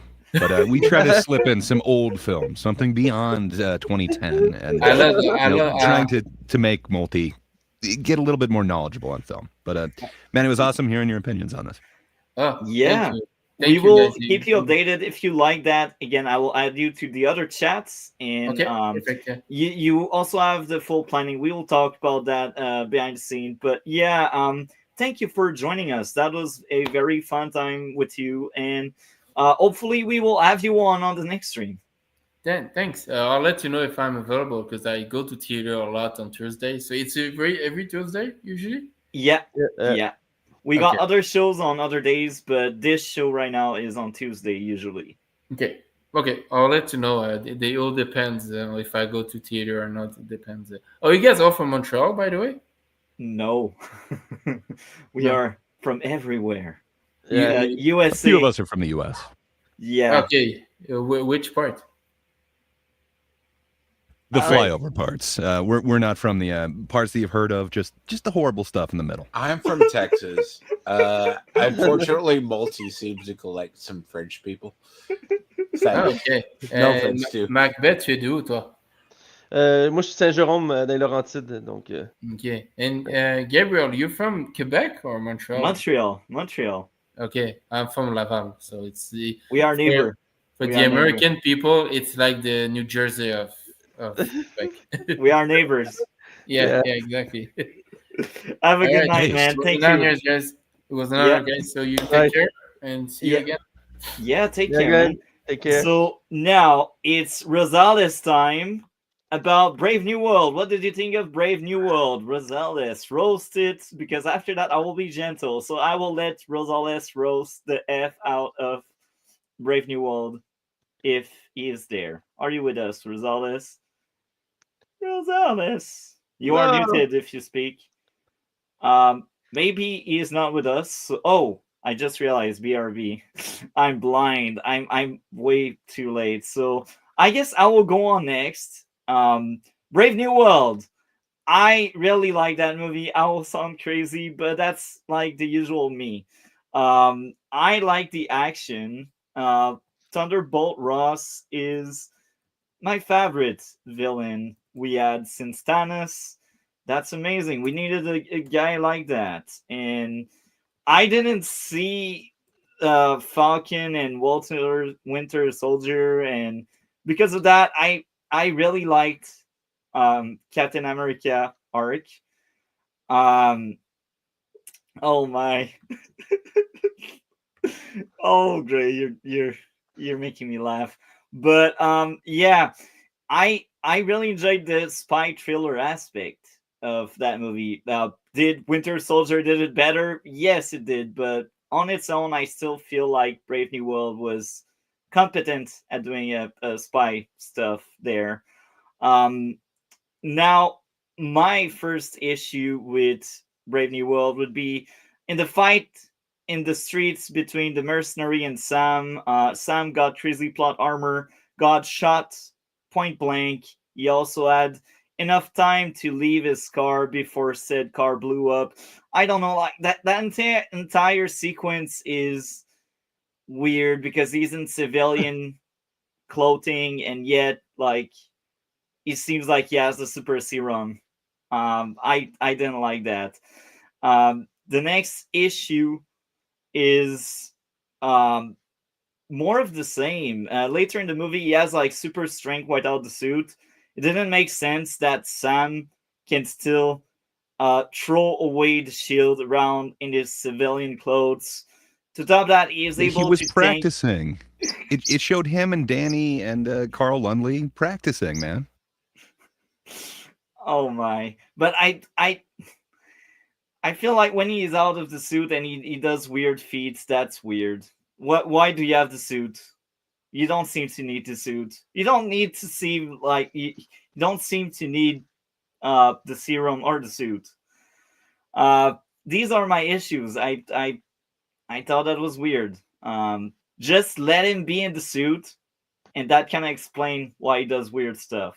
Um, so these I know it's nitpicky and cringe and stupid, but these are my issues. And looks like uh, Rosales is back. Um, I feel like Wait. That's your only issues with this? yeah, that's There's my two so many issues. films that you have given like minus whatever, I think 5.5 because of not funny, not funny, not funny. You I can't did tell me that every laugh. one of Danny Ramirez's jokes landed. I did smile and chuckle. Okay, is it the best comedy out there? No, Well, but it was funny. Was I it just also me? laughed, but it was mainly at the leader's overall appearance was what caused me to chuckle. It really wasn't Danny Ramirez's jokes. Sorry for talking over you, Rosales. No, Sir, that's by okay. all I was means. just going to comment that all of the dialogue sounded like the first draft of a script. And I think that's a result of the movie being rewritten multiple times over the course of what? How many years did it take to make this film? They just kept reshooting and reshooting and reshooting and reformatting this like it was like movies are Play-Doh, and you can just resculpt it and start again after you've already started, carving out a story. I mean, I commented on X, formerly known as Twitter. I think that's how everybody does it, right? They say X and then call it Twitter. That This is why you need to have a story locked, a script locked before you start filming. And they start off by telling you who's going to be in it, spending upwards of $100 million before they've even written a script, and giving you the start date of when they're going to be filming. That has not worked. It worked one time in the 30 years they've been making Marvel movies. Has it been that long, really? It worked one time, and that was with exceptional talents being all over the place on that project, and that was Iron Man, the very first one. That's the only time it worked. After that, not as much, not as well, and they kept taking all of the really creative, really talented people off of these projects and using people that were less qualified and underpaid, and then telling them to be like these other people that they didn't have the talent to do it like. So,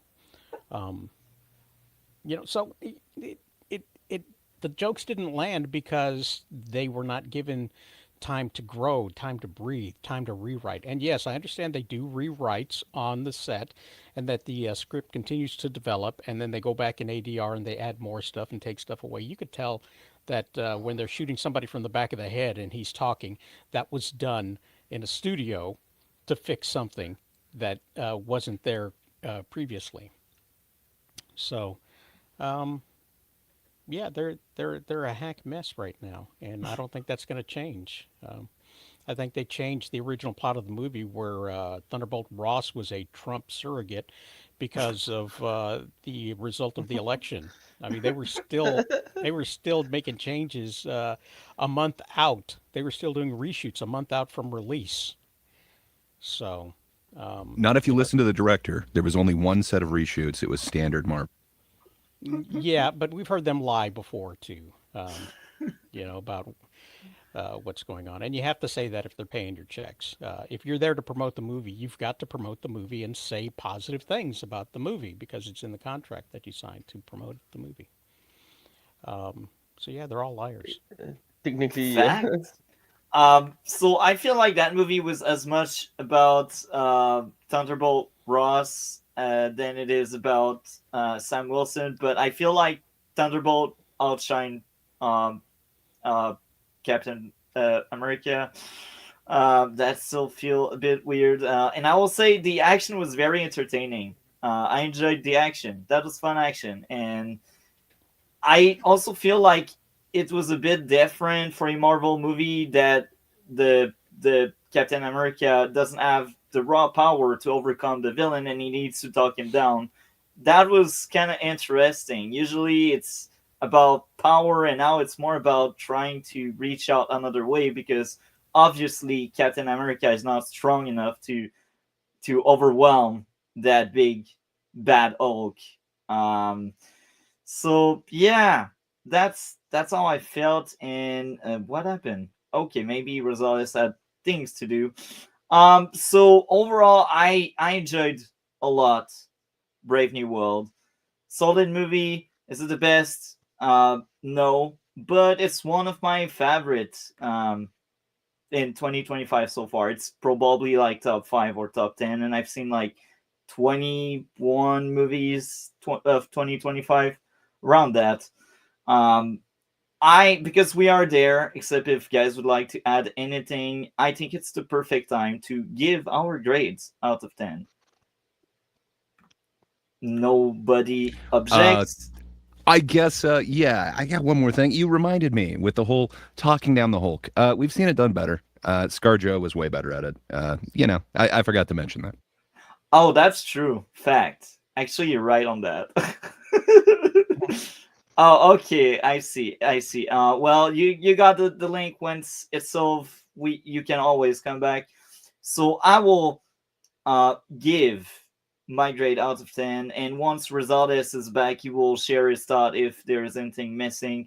So I will give a 9.5 out of 10, near perfection. What about you, Matt? 9.5 of 10 movie. What? Yeah. Really, dude? Man, I need a beer. Oh man, uh, you are insane. You need rethink your way to I grade your only have movie. two issues. That was a Man, good movie. I liked it. you agree with me with that, man. It's not it's the problem here, man. Okay.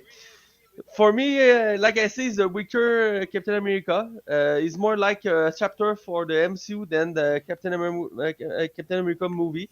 And like I say, I feel like this movie can work with the Hulk, but because the Russell owned the right of Hulk, it's difficult to do something with this character.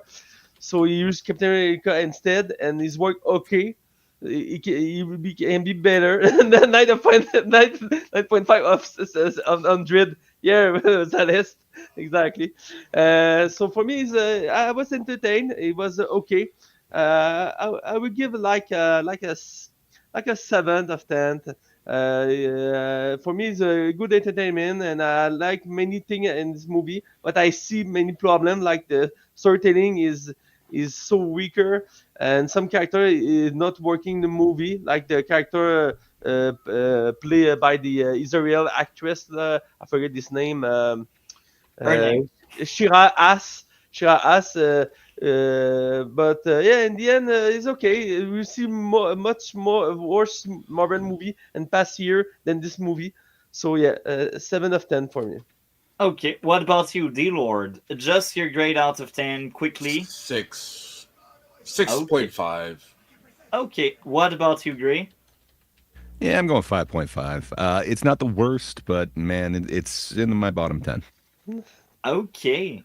So now I will ask Rosales, what did you think of Brave New World? And after you're done talking about it and roasting it, most likely, you can share your grade out of 10. So what did you think of Brave New World? Well, I thought it sucked as a movie. I thought there were inconsistencies. You could really tell where the green screening or the volume work was done. You could tell where the reshoots fitted in. If they wanted to, they they could probably make a Hulk and this has been the issue, is that Universal has the rights to the Hulk, and if they make a Hulk movie, they have to pay Universal to so to escape that they put Hulk stories in other people's movies. You saw the same thing with Thor Ragnarok, Yeah. where you got parts of World War Hulk up inside there, and it's not even a Hulk movie, but yet there is.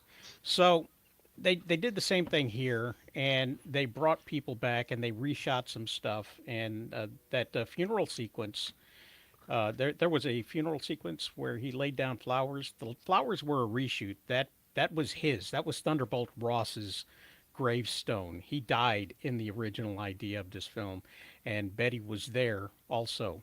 So they had to cut her out of that, and then green screen her between some bars, and the Captain America, and make it look like a video game from the 1990s. Where PS2. yes, Yes. it looked like it was a PS2 kind of production where she kind of stepped in between all of this green screen and stuff to make it look like they were all together in one spot, and they weren't. Sam didn't react like she was walking into the scene. She didn't acknowledge him when she walked over to the scene, and the bars just none of it was satisfying. The only thing good that came out of that for me was the popcorn bucket, and I gave that away. So Gosh, yeah, okay, I'm crazy, but that's very interesting. Thanks for sharing. Do you want to add anything else about that movie you hated? well, Sam deserves something better. They don't need to keep making these movies calling it Captain America and everybody shitting on him for not being Steve Rogers. They need to let him step up and be the person he's supposed to be. Stop saying he didn't take the superhero serum and then make him do all of this superhero stuff without the serum, like landing right before a sonic boom. I mean, he would have just splattered if he didn't have vibranium all over his body in the suit, which they only claimed it was the wings, and he didn't land on the wings. So it's You forgot about the Wakandan Kevlar. I mean, come on. It keeps everything tight and protects you from sonic boom. give him Yeah. a movie But where you- he's not you then facing get- racism. Get stabbed. Racism is his only Captain America's only villain right now is racism. And that's because they got Sam Wilson as Captain America. Let him fight a real freaking foe and not walk up and go, look, we got to do this the same way they ended She-Hulk, okay? We got to talk about stuff and because we don't got an ending. They wrote us into a corner, so I got to talk to you until you pass out. Give him a movie. That's all I'm saying. Let him be the hero of the movie. Let people follow him and want him to be the hero. He doesn't have to continue to fight the system. He's Captain America. He is the system. All right, I'm done. Okay, great out of 10. Yeah, I'm gonna have to I'm gonna have to do algebraic math here and go into the negative numbers. It's like a -5 out of 10 for me. -5. Oh, that's awesome. When you adjust for multis in your scores, that seems about right. Yeah, that puts it at a solid 0, which is should be the average. And they took in a 5-day. They took in the 5-day numbers, and as well as all of the worldwide numbers to pack it together so that they could get it to be a $100 million movie for the weekend. And that's just bad math. I'm sorry. Yeah, they're lying to you. It made $80 million, $88 million max. It did not break $100 million domestically over the weekend. And everybody went to work today, so it wasn't a 5-day weekend, so they can shut up. So domestic or foreign do you think would have been worse? Or better? Domestic, because guys are more racist than the rest of the world. Oh yes. Wait, look at we that. And we would see it more because we're more racist? No, This is like Captain less- America, less. sir. You would see it less than the rest of the world because guys are racist. yeah, I Have don't you know not about the thought rest of the world. President's Day and Captain America? Come on, this was built for this weekend. Plus, romance, cherry blossom. So, I guess it's surprising, but we are there. We are talking Shang-Chi. That's man, that stream is amazing. It's surprisingly like that. That's great. So, great, Shang-Chi. What did you think of that movie that exists in the vacuum of world and movies? It doesn't. All right, I have a bird freaking out. Could I go put her away and then Yeah, come back? yeah. Okay, so Matt, Shang-Chi. What did you Uh, think of Shang-Chi? Yeah, Shang-Chi is a project I don't see coming because he's not a big character in the Marvel Universe comic. I read a lot. I read a lot of Marvel comic, and Shang-Chi never is big enough in the comic. So when the movie come, I was like, okay, why Shang-Chi? And I see the movie, and I like it. It's a movie much more about the Chinese culture. It's more for this audience. Other than that. But Simuliu is the first big role in the cinema, and he worked pretty well in this character. He's a convincing in a master of martial art, and he's a Canadian actor. So you have a Canadian actor play a Sparrow American. So I like that. And the storyboard, the humor, the universe, the aspect of Asian, the last part in the other dimension, I liked it. It feel like Pokemon mixed with the fantasy. I like the kind of thing, but for the story, the villain Mandarin is work great. I'm not sure in the start because like we said before, and the Iron Man 3 movie, the Mandarin villain was here, but that's the true Mandarin character. And after that, we have a short movie when we see that the true Mandarin exists in the MCU, and this movie is the answer of that.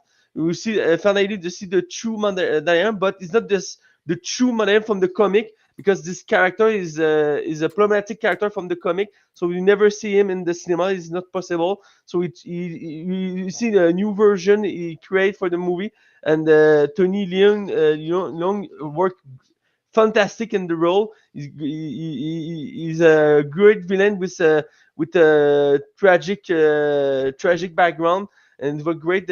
And the way he fight with the son and the ending, I like that. It's not the bigger movie of Marvel, not the best in the story and the universe, but for it's refreshing to see this movie in the MCU because in this time each movie from the MCU looked the same. So when the Shang-Chi released, it was a breath of air to see this movie in this universe. It's not evolutionary, but it worked for what it's giving us. And the movie succeed to give us a interesting Shang-Chi as main character. Like I said, Shang-Chi not a big Marvel character in the comic. He's worked with other characters like Iron Fist, but and he, as the alone character, he's not as the aura as Captain America, as Iron Man, etc. But this movie, yeah, is convincing me. So yeah, I want to see a little more of this character. I feel we'll see him in the next Avenger movie, and he's supposed to have a sequel, but the sequel is a L development L from many years now. So I not have big hope for that.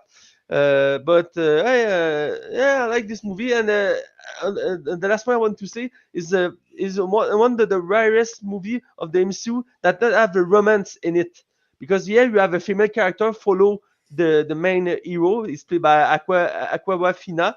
She's a funny actress, but it's not about the love in the story. It's just a friendship. Two friends help each other to succeed something. I like that. Again, it's refreshing to see that in the Marvel movie.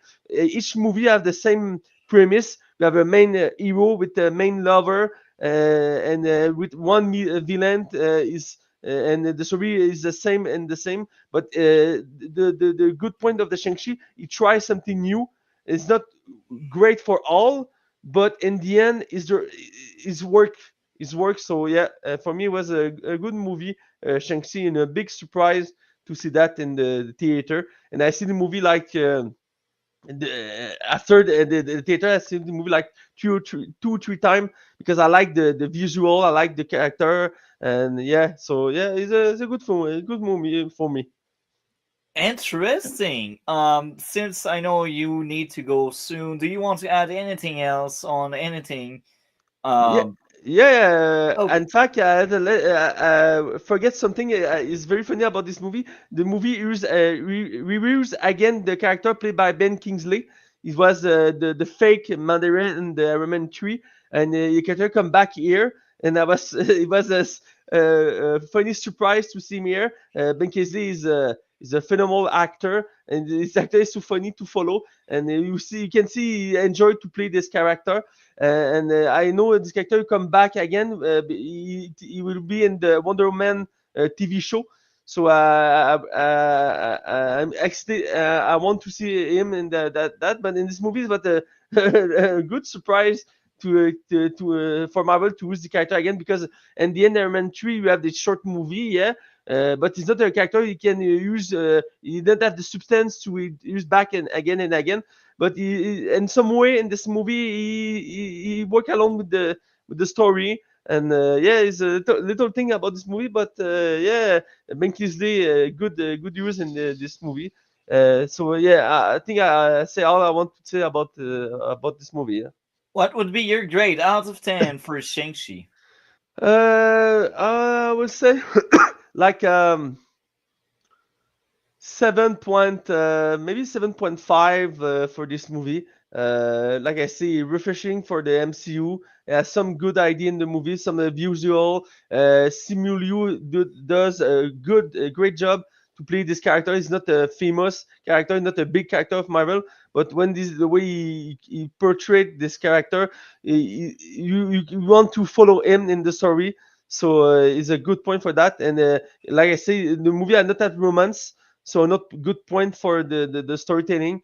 So yeah, for me, for all of that, and for the good villain and the good aspect of all the movie, the visual, the story, it deserve at least a 7.5 of 10. Well, thank you very much for sharing. What do you have going on your end of the internet?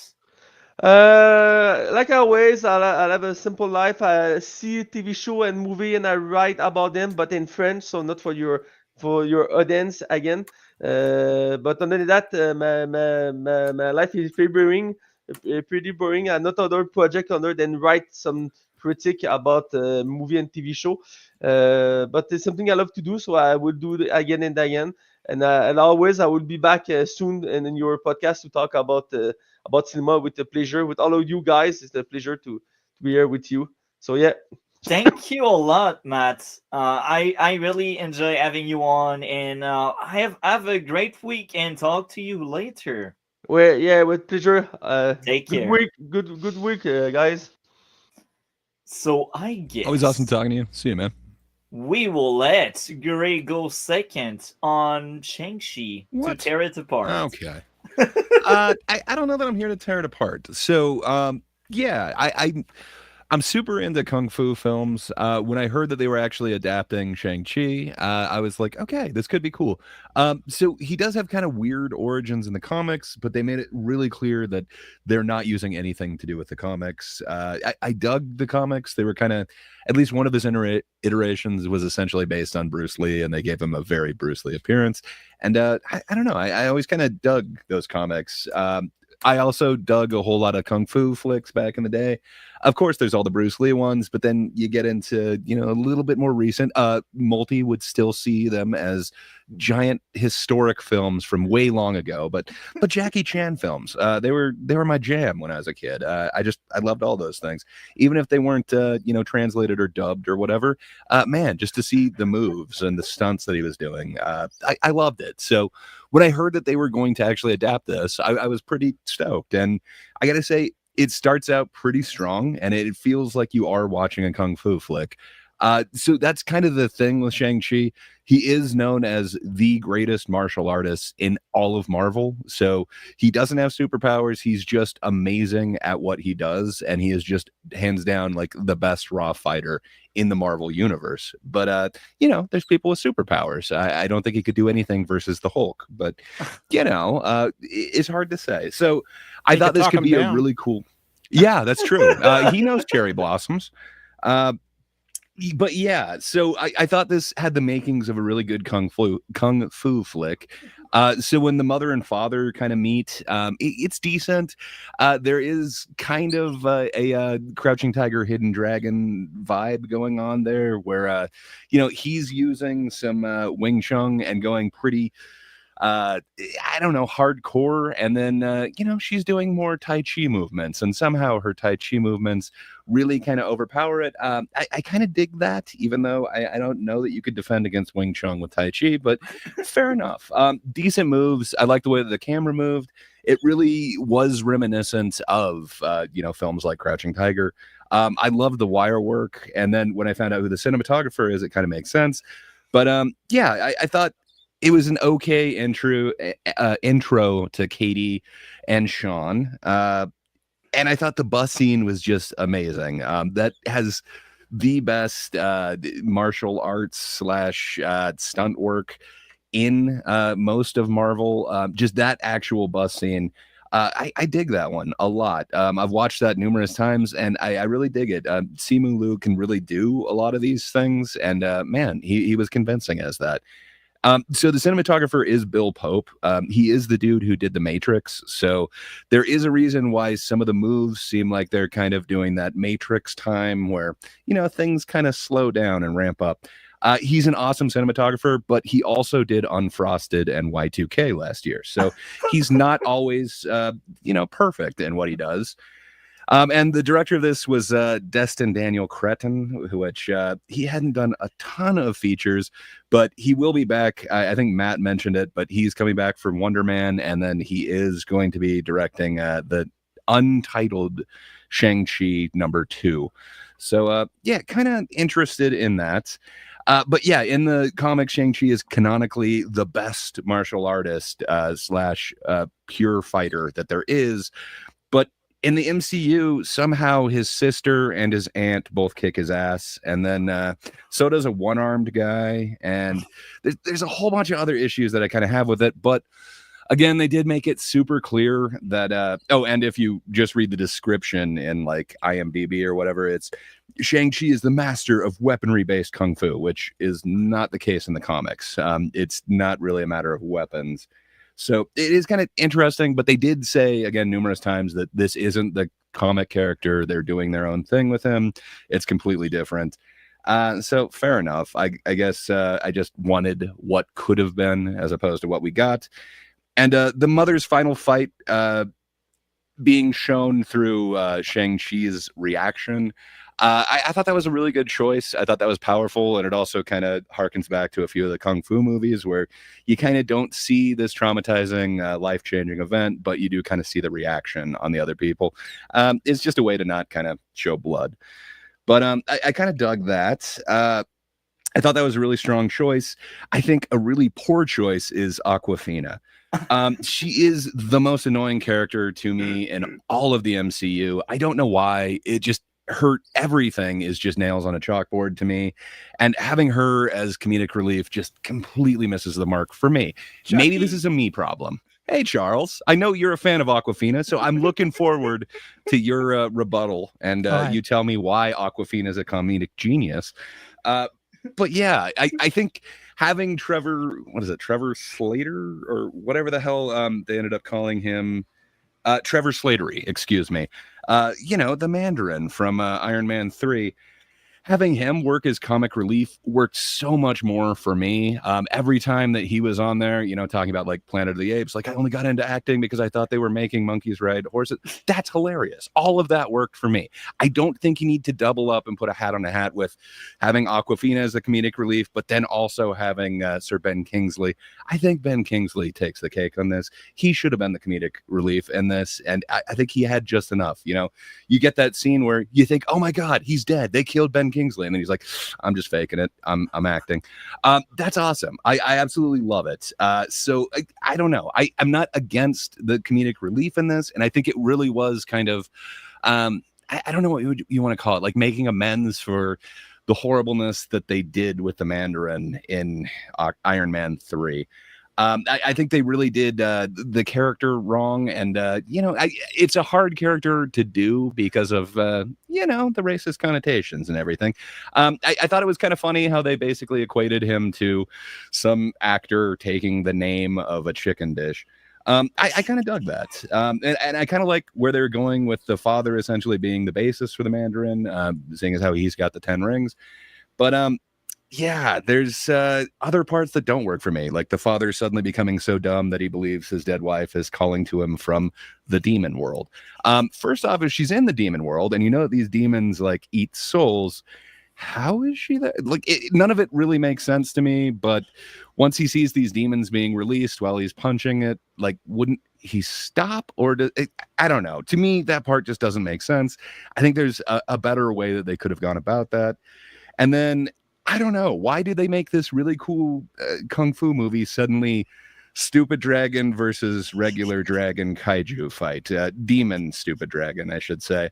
And then how come out of nowhere we've got Aquafina, who is used a bow and arrow for all of 5 minutes, becoming like the best archer ever and having this Deus Ex Machina shot that just saves the day when even the 10 rings couldn't do anything. And these guys who have trained their whole life and is the best martial artist in the entire MCU, he can't do anything, but Aquafina just shoots an arrow and magically hits the mark.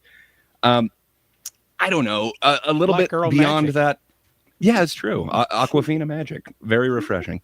But yeah, then all of a sudden, Shang-Chi seems to be able to fly. Like when his dad did. So it's at the very end when he's taking out the dragon. For some reason, he's just floating there. When his dad did it, at least like he used the rings to like push off the ground, and then that shot him up in the air. And then he used the rings to kind of like land. But for some reason, there's like this 3-minute chunk where Shang-Chi is just like floating there attacking the dragon. It doesn't seem to make sense to me. It feels like they gave him magic now. The one good thing that I can say about like the last half of the movie is it's really cool that they used Anderson .Paak as the credits song. Him and Bruno Mars make some really catchy music, and I thought that was really fun. Once the movie ended, it's like, oh hell yeah, Anderson .Paak. A great drummer who also sings quite catchily. And Smoking Out the Window is a great song. I recommend everyone listen to it. But that's about all I have to say about Shang-Chi. I wanted more. I think it's like half a really good movie, but that's about it. Okay, well, welcome, Charles. Any thoughts on Shang-Chi? Nope. Okay. I have not watched it. Okay. Well, Rosales, what did you think of Shang-Chi?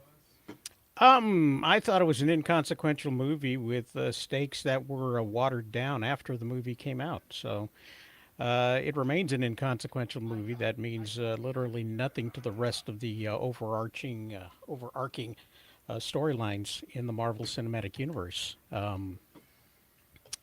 think I think I put it there in the comments there that Simu Liu and Aquafina had the partner dynamic of Turner and Hooch. And Aquafina is not as refreshing as the beverage, so she doesn't do a whole lot for the film. And really, Charles may like all of these female rappers that are named after beverages, but I'm not about that. Wait, why do you think I do? I think Gray threw you under the bus earlier with that. So Yeah, I think it was a bit of satire. might have been the seventh bus that they Marvel decided to split in two in their movies, because you have to have a splitting bus now in every Marvel film. Well, Spider-Man, those were trains. Never mind. All right. No, All right. you forgot DC does it with the Blue Beetle movie. Oh, too. yeah, you're right. Blue Beetle did it. When all else fails, split a bus. Yeah, I haven't seen that movie either, so I'll have to trash it later. Yeah, if you haven't noticed, I'm a grumpy old man. So that's I don't like a lot of the Marvel films, and I don't think they've, they always come out and say they've learned a lesson, and then they prove themselves wrong by doing the absolutely same thing. Let's take Sam Liu floating there for 3 minutes at the end of the movie without any kind of real reason behind it. Producer came up one day and was watching that and said, you know what'll be fun? Put them on a wire. The kids love that sort of thing. And so, the budget went up about 100 grand, and they brought some wire walkers in there, and they just hung them from a crane and added that to the budget in the sequence. And so it doesn't make any sense. It wasn't written in. They didn't write him down. Like they had put so much thought in his father doing it with the rings coming off of him. And it's like, we don't have the budgets to animate the rings, so just keep them there. It's Marvel movies are produced in committee with notes and meetings and things like that, and are changed on the fly up until the moment of release, which is not a good way to make movies. And this was not a very good movie. However, I will not go into the negative digits with my rating of Shang-Chi, because I actually sat through the whole thing. I didn't walk out with my popcorn bucket. Okay. Maybe let's give it a 4. Interesting. We were not there yet, but understandable. I guess I'm. Well, actually, Dlord, any thoughts on Shang-Chi? Surprisingly, when you were going to review both films, I skipped on this film because I'm familiar with a lot of the comics. So he came from the black exploitation era, or the Asian what is it? Big Trouble Little Chinatown era of how they view Asian characters. And he was just kind of a character. He's like the Eternals, right? Very rarely used, hard to screw up, but you can do with interesting stories or have a side character. Because a lot of times you see him in the comics, he's like a master of martial arts, kind of like Iron Fist is, where you see him show up, if you're familiar with that character. I feel like he's just another Iron Fist. I don't know. So much better than Iron Fist, though. But like, watch Iron any Fist of the fight scenes in Iron Fist. So the idea. Oh yeah, you're right. So the Iron Fist idea. was bad. So the idea, right, is they're kind of like, well, there's a mystical world, and that's what he is connected to. So basically, it's kind of like, yes, a lot of the inspiration comes from the Fu Manchu and Manchurian book that is considered problematic and borderline racist now. Don't forget, even when Big Trouble in Little Chinatown, like depicting of, or even hell, go back to his original character was Flash Gordon in the original design of the Mandarin. Ming the Merciless, sorry. Remember that? Flash Gordon? Rosales or someone else. I heard that name, but I don't know that reference, but I've heard the name. You've heard like times. Flash Gordon with like how they depicted Ming the Merciless, you know. Oh yeah, Ming the Merciless, and Fu Manchu, almost exactly the same sort of thing when it comes to the visual style in which he was depicted. And Ming the Merciless in the movie that was done, what, in the 80s, was it? Mm-hmm. It was Yeah. in the 80s. They did the exact same thing that the silent films or the serials would have done with Fu Manchu and Ming the Merciless back then, creating the Red Menace, the Asian menace at the time. And they used a white person to play this Asian person. You saw that a lot back then in the Charlie Chan films. There was a Swedish guy who played Charlie Chan. I'm not going to do any accents. I promise not to get you banned. As an old person, I am tempted, though. But they did that sort of thing, and it was looked over as, well, we don't want anybody to degrade themselves. And that would be the wrong reason to do blackface, I think. And that's basically what they were doing, only it was called, yellowface at the time. So instead of using an Asian person to play an Asian villain that degraded the Asian community, Marvel decided to just go ahead and chuck that out the window. I thought it would go great, with this Shang-Chi. Throw in some jumping vampires while you're at it. Um, it would just dive. If you're going to dive into the mysticism, go into the real mysticism of it all. Go back and do the whole thing like Big Trouble in Little China did, which by the way was supposed to be a western when that happened. But Wow. I've taken up too much of D-Lord's time here. You're sometimes I own. I mean, pretty much that out of the way. I have to preference that. I look at the film, and okay. Katie as a character strikes me as odd, but it's also the reason I think it's like I don't like Sarah McCarthy as a actress sometimes. She's the one Melissa from McCarthy? Melissa McCarthy, yeah. Well, yeah, her name I butcher quite frequently because I remember faces better. It's that weird comedic relief that goes over the top. But the film has a weird place. Like they wanted it to be in, I want to say the original concept of it was supposed to be worked into like the No Way Home era, where it's going to be like, oh, if you fuck with time, oh, there's this other thing. Because a lot of it is that weird, like, what were they planning at the time in the grand scheme, right? We all know Kang is gone or dead, but they're going to go do Secret Invasion instead of Kang with Doctor Doom. Okay, good. But the film is a love letter, surprisingly, to Asian culture. Now, it still harps on the 10 rings. Like, technically, the Iron Rings are in the comics, but they're separate from the idea of the Mandarin's 10 rings. The Mandarin's 10 rings come from Fin Fang Foom's race, which that's going to go over people's heads. But that's why he has the 10 rings different. Go back to the old Iron Man cartoon, right? Go back to that. You'll understand. But that's the idea. But the guy is Mandarin is a callback. You have callbacks, but it's not campy. Parts of the film, to me, are campy, but they're entertaining. Now, I don't mind the Matrix shots. Now, what does bother me in the film sometimes was the heavy use of green screen. Like, the CGI is jarring.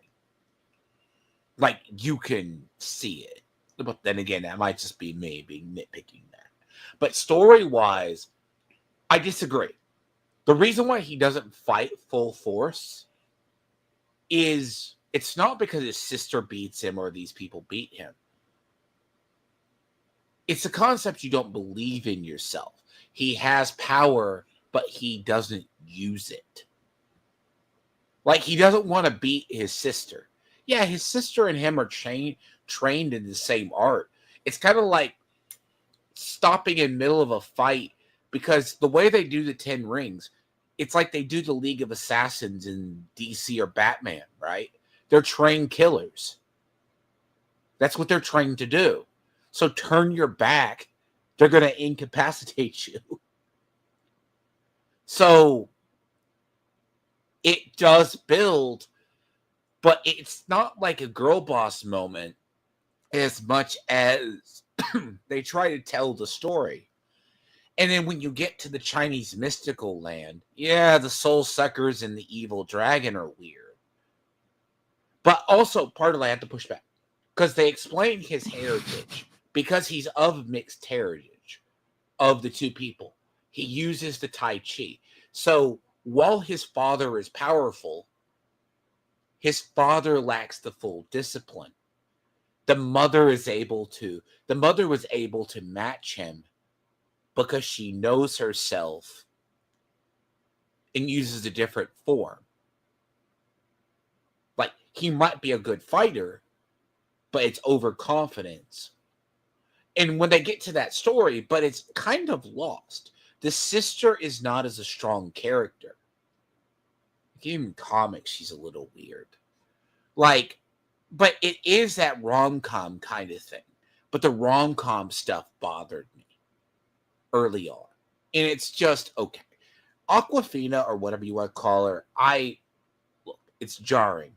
But she does eventually, like, I'm just like, okay, she does the magical matrix shot that saves, oh, they're going to suck the soul out of the ancient dragon. Oh, God.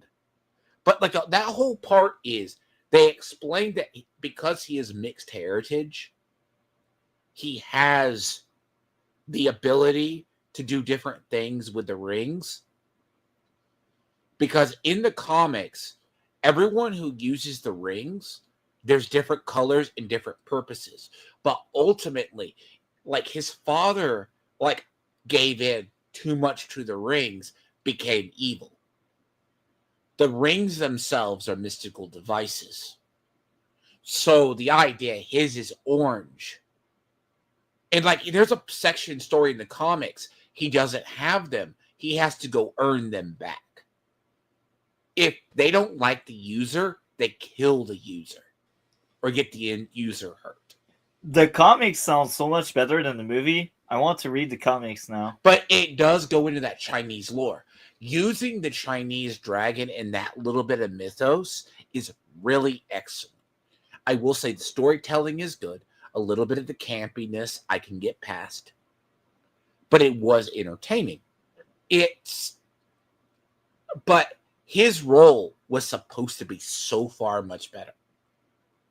Like, his role in the MCU was supposed to be 2 to 3 films. Go into the No Way Home or some sort of multiverse of madness twist. Roselle Comics probably knows about this more, or like can speak on this more. They were going to go with the multiverse of madness. Strange screwed up the multiverse or whatever, which they still might go back to. But when they get over there, some of the practicals, I don't know how much when they get into that part of the film is practical effects versus green screen. But the green screen use is jarring to me in that part. But him, like, the inserts of Abomination fighting Wong, right? It was just cameos for cameos. Actually, that was because they were doing drip marketing for other stuff. Like Disney Plus series and everything else. It was supposed to be good. So, and I give it a good grade. Like, I honestly give the film like an 8 out of 10. It's good. Like, if you look past, like, and the speaking in Chinese, names have meanings. And the father's like, yeah, they let us use a Mandarin. The West was taken by a name named Orange. And the whole thing is, it harkens back to why we said, oh, you're going to do Iron Man and introduce, like, the Mandarin. And he's just a hero. He's an actor, sorry. He's an actor. But it's kind of like, but the only thing that turns me off in the film is when you see the Ten Rings organization. They want it to be the League of Assassins without being the League of Assassins. But it also combines perfectly with his character development. He is a trained killer. They train people to kill. It's like in every iteration of Batman, for the most part, Damian always struggles because he is the son of Batman and Talia al Ghul. One deletes, the other doesn't. One kills, one doesn't. And sometimes in the future, you have him go back to League of Assassins, right? And this is where his legacy lies. His legacy lies, does he embrace his father's organization, or does he become a better person? Does that make sense? Yeah. It's like as a kid, right? They go, oh, but there's that look, but don't tell storytelling. They'll tell you it. Like, he was sent to go kill the person who organized the hit on his mother. Yeah, but to go back to Shang-Chi, do you want to add anything else on Shang-Chi? That's what I mean, Shang-Chi.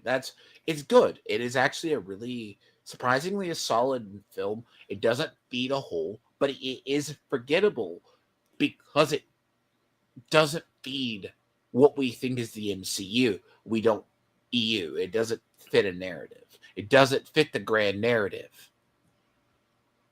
Okay. Well, do you want to add anything else? And as I said, my grade is like 8 out of 10. Strangely enough. Okay. Well, I got issues. I didn't like that thing. The first issue I had was the humor didn't land when both friends argued by the luxury car. I was rolling my eyes. You're taking the humor on this one, but you're not taking the Danny Ramirez humor off of Brave New World. What Danny Ramirez? I like Ramirez's character, and I thought it was fine with Brave New World, but that thing, man, I don't know what's up with the delivery or like the execution. I don't know, but like the humor in Shang-Chi was like the biggest sin the movie had. My second issue would be telling instead of showing the backstory of the characters. I feel like we had many exposition dumps, and I heard you guys mentioning exposition dumps in Brave New World. I didn't see it that much in Brave New World. So you had the volume off then? It was like every line of dialogue. I like that Tiamat likes this film for doing show don't tell, and one of your complaints is it's tell don't show. So something's odd. Yeah, maybe. More lazy exposition dump to describe the trait of each character. I feel like their trait were not really that shown. They were just told, "Oh, you're amazing because you're amazing." And my next issue would be a more pathetic attempt at humor with Trevor. I will also say that my next two issues are very similar. The villain were forgettable. I didn't like the villain. And I will say the characters as well in general in that movie are also forgettable. I don't want to see any more movies with any of these characters. Your wish is their command. Don't think you have to worry about that. Yeah, hopefully they don't get a sequel. It's sad to say, but like, no. Now there's still a few redeeming qualities. It wasn't boring. We had action, flashy, cool stuff. I like the action, but like the humor, no, just no. It didn't work for me. But like, I feel like the action was really the only thing I enjoyed about that movie, and I feel like a lot of other movie had just better action. So even if it's the only good point for me for that movie, it doesn't redeem it. I don't have a lot more to say because I don't have a lot to say about that movie. So I guess I will ask the panel if anyone would like to add anything else on Shang-Chi. The bus scene was awesome. Oh, I agree with that. That was part of my likes. The only action, the action was fun. There wasn't comedy in that scene, Gray. You're wrong. The best comedy in the entire thing was the phone dude, the do-a-flip guy from Spider-Man. He made his second appearance in the MCU. He just happened to be a rider on that bus, and oh, was it comedic gold. Not what Aquafina was doing, though. I stand corrected. Okay, well, since you got the mic, what would be your grade out of 10, Gray? I wanted to like it a lot more. The first third of this movie is just great. I absolutely love it, and I wish it kind of stayed on that direction instead of going kaiju for no reason. So for me, it fell off a big cliff. I think I'd go 7 out of 10. It's still not the worst MCU. It doesn't. Yeah, it's about average according to Multi, but for me, it's a little above average. It's not in my lower 10 or bottom 10 MCU flicks, but it's not one that I go to a lot. I have not thought about this since whenever the hell it came out. What was that, 2022 or something? 2021. Right after COVID. 2021. Wow. So I haven't thought about this movie in like 4 years, and I had to watch it a little bit earlier today just to refresh myself with it. And I got to tell you, it probably won't stick with me. But yeah, I'm excited to see the next one. I hope they have less Aquafina. Now in my books, it's a 6 out of 10 because the action made it somewhat watchable, but not great. 6. That's a 6. For me, it's mediocre. I know it's weird. I have my own scaling there. Dlord, could you repeat your grade out of 10? Because I will timestamp it right after. I will ask Rosales as well. So, Dlord, are you still with us? I guess he is not with us anymore. So, Rosales, grade out of 10 Oh, for great out proper of 10. timestamping. I think I said what 4.5, something like that. Okay. Something like Well, that. I was very generous, despite the fact it had Aquafina in it. By the way, Multi, I sent you an image on Discord there, so you may want to have a look at that real quick. You may want to share it. You may not want to share it. I don't know what's going to go on. But oh, I like that one. it kind of sums up my view of it. It can be entertaining, but you're not really going to take it seriously. I will try to screen share. I don't know if I can screen share. I think I can. You should be able to upload it as a Oh, you're as a right. layer, and then it'll pop right in the center of the screen. Yeah. So I will indeed download it, and outside of that, I will ask the panel if anyone would like to add anything on Shang-Chi. I guess not. So I see time flies. What do you have going on your end of the internet, Charles? Nothing. Don't go to me. Okay. You got Rosales. things. I have taken a break from streaming. You may know. We have stopped doing the double streams for the week, and I am currently finishing this particular novel called The Blood of Family. It's a Sherlock Hernandez mystery. It's one of my first mystery novels that and one of many. There's going to be like a series of these novels that are going to be coming out. So finishing that up, and I'll let people know when it's ready, and maybe I'll get somebody some review copies so I can get some quotes onto the back spine. Pull Amazing. quotes. Amazing. Oh, Anything else? Wouldn't it be awesome if I put up the bad quotes? That'd be fun. Waste of money. And I It didn't would be pay for it. ballsy. It's a waste of money. I can't believe they printed this on paper. Willie Screedia. Great. What about you? What do you have going on your end of the internet? Like I was mentioning before, some personal tragedies have befallen me, so I took a little break myself, but I should be back on the internet soon. Other than that, you can catch me around the internet. I don't like advertising certain people's streams, but I'm always there. So yeah, if you can find me, I'll be there. If not, hey, Thursday, The Thinkers. It's it's people from like 4 different continents getting together, disagreeing about everything. I'm sure there's a theme for this week, but I don't know what it is. But you can visit Charles there. He comes there a lot, and I think everybody else on here has been there at least once. So yeah, if you like seeing that, go over to That Darn Kid's channel every Thursday morning for The Thinkers. That's about all I got going on. Hey Charles, what do you have going on, sir? You got thing? Tomorrow night we're doing a full Dexter Original Sin spoiler chat with the big timer. Cody Leach will be dragging his audience to my channel. Box How office? nice. Did I miss that? Did I miss the box office? Oh no, there hasn't been any box office in 2025 Taking a actually. break. Since Hollywood burned down? Yeah. Yes. It's Someone it's was added a deeply wrench. affected by that. I understand. I wasn't trying to, my heart goes out to those affected by the fires and to the political pundits who actually started the fires. Hey, say, Rosales, Malty, you're what do going. you have going on your side of the internet, sir?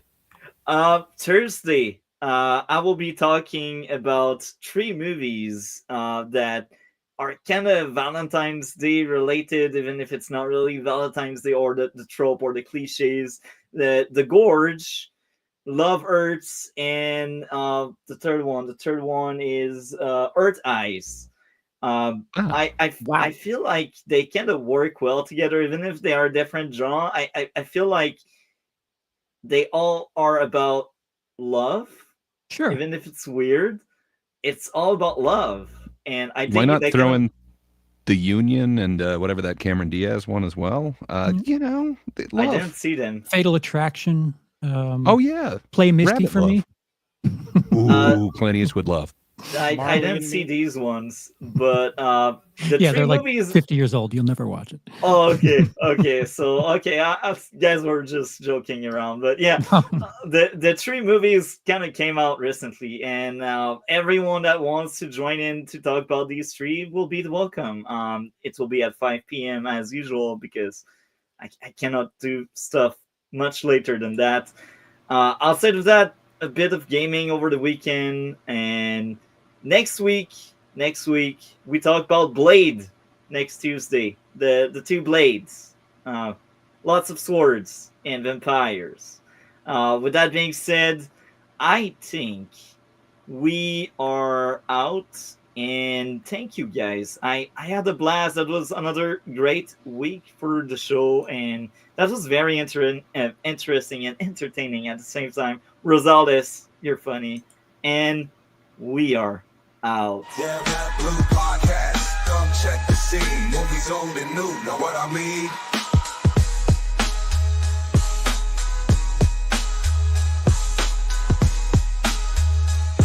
The Red Blue Podcast. Come check the scene. Movies old and new. Know what I mean?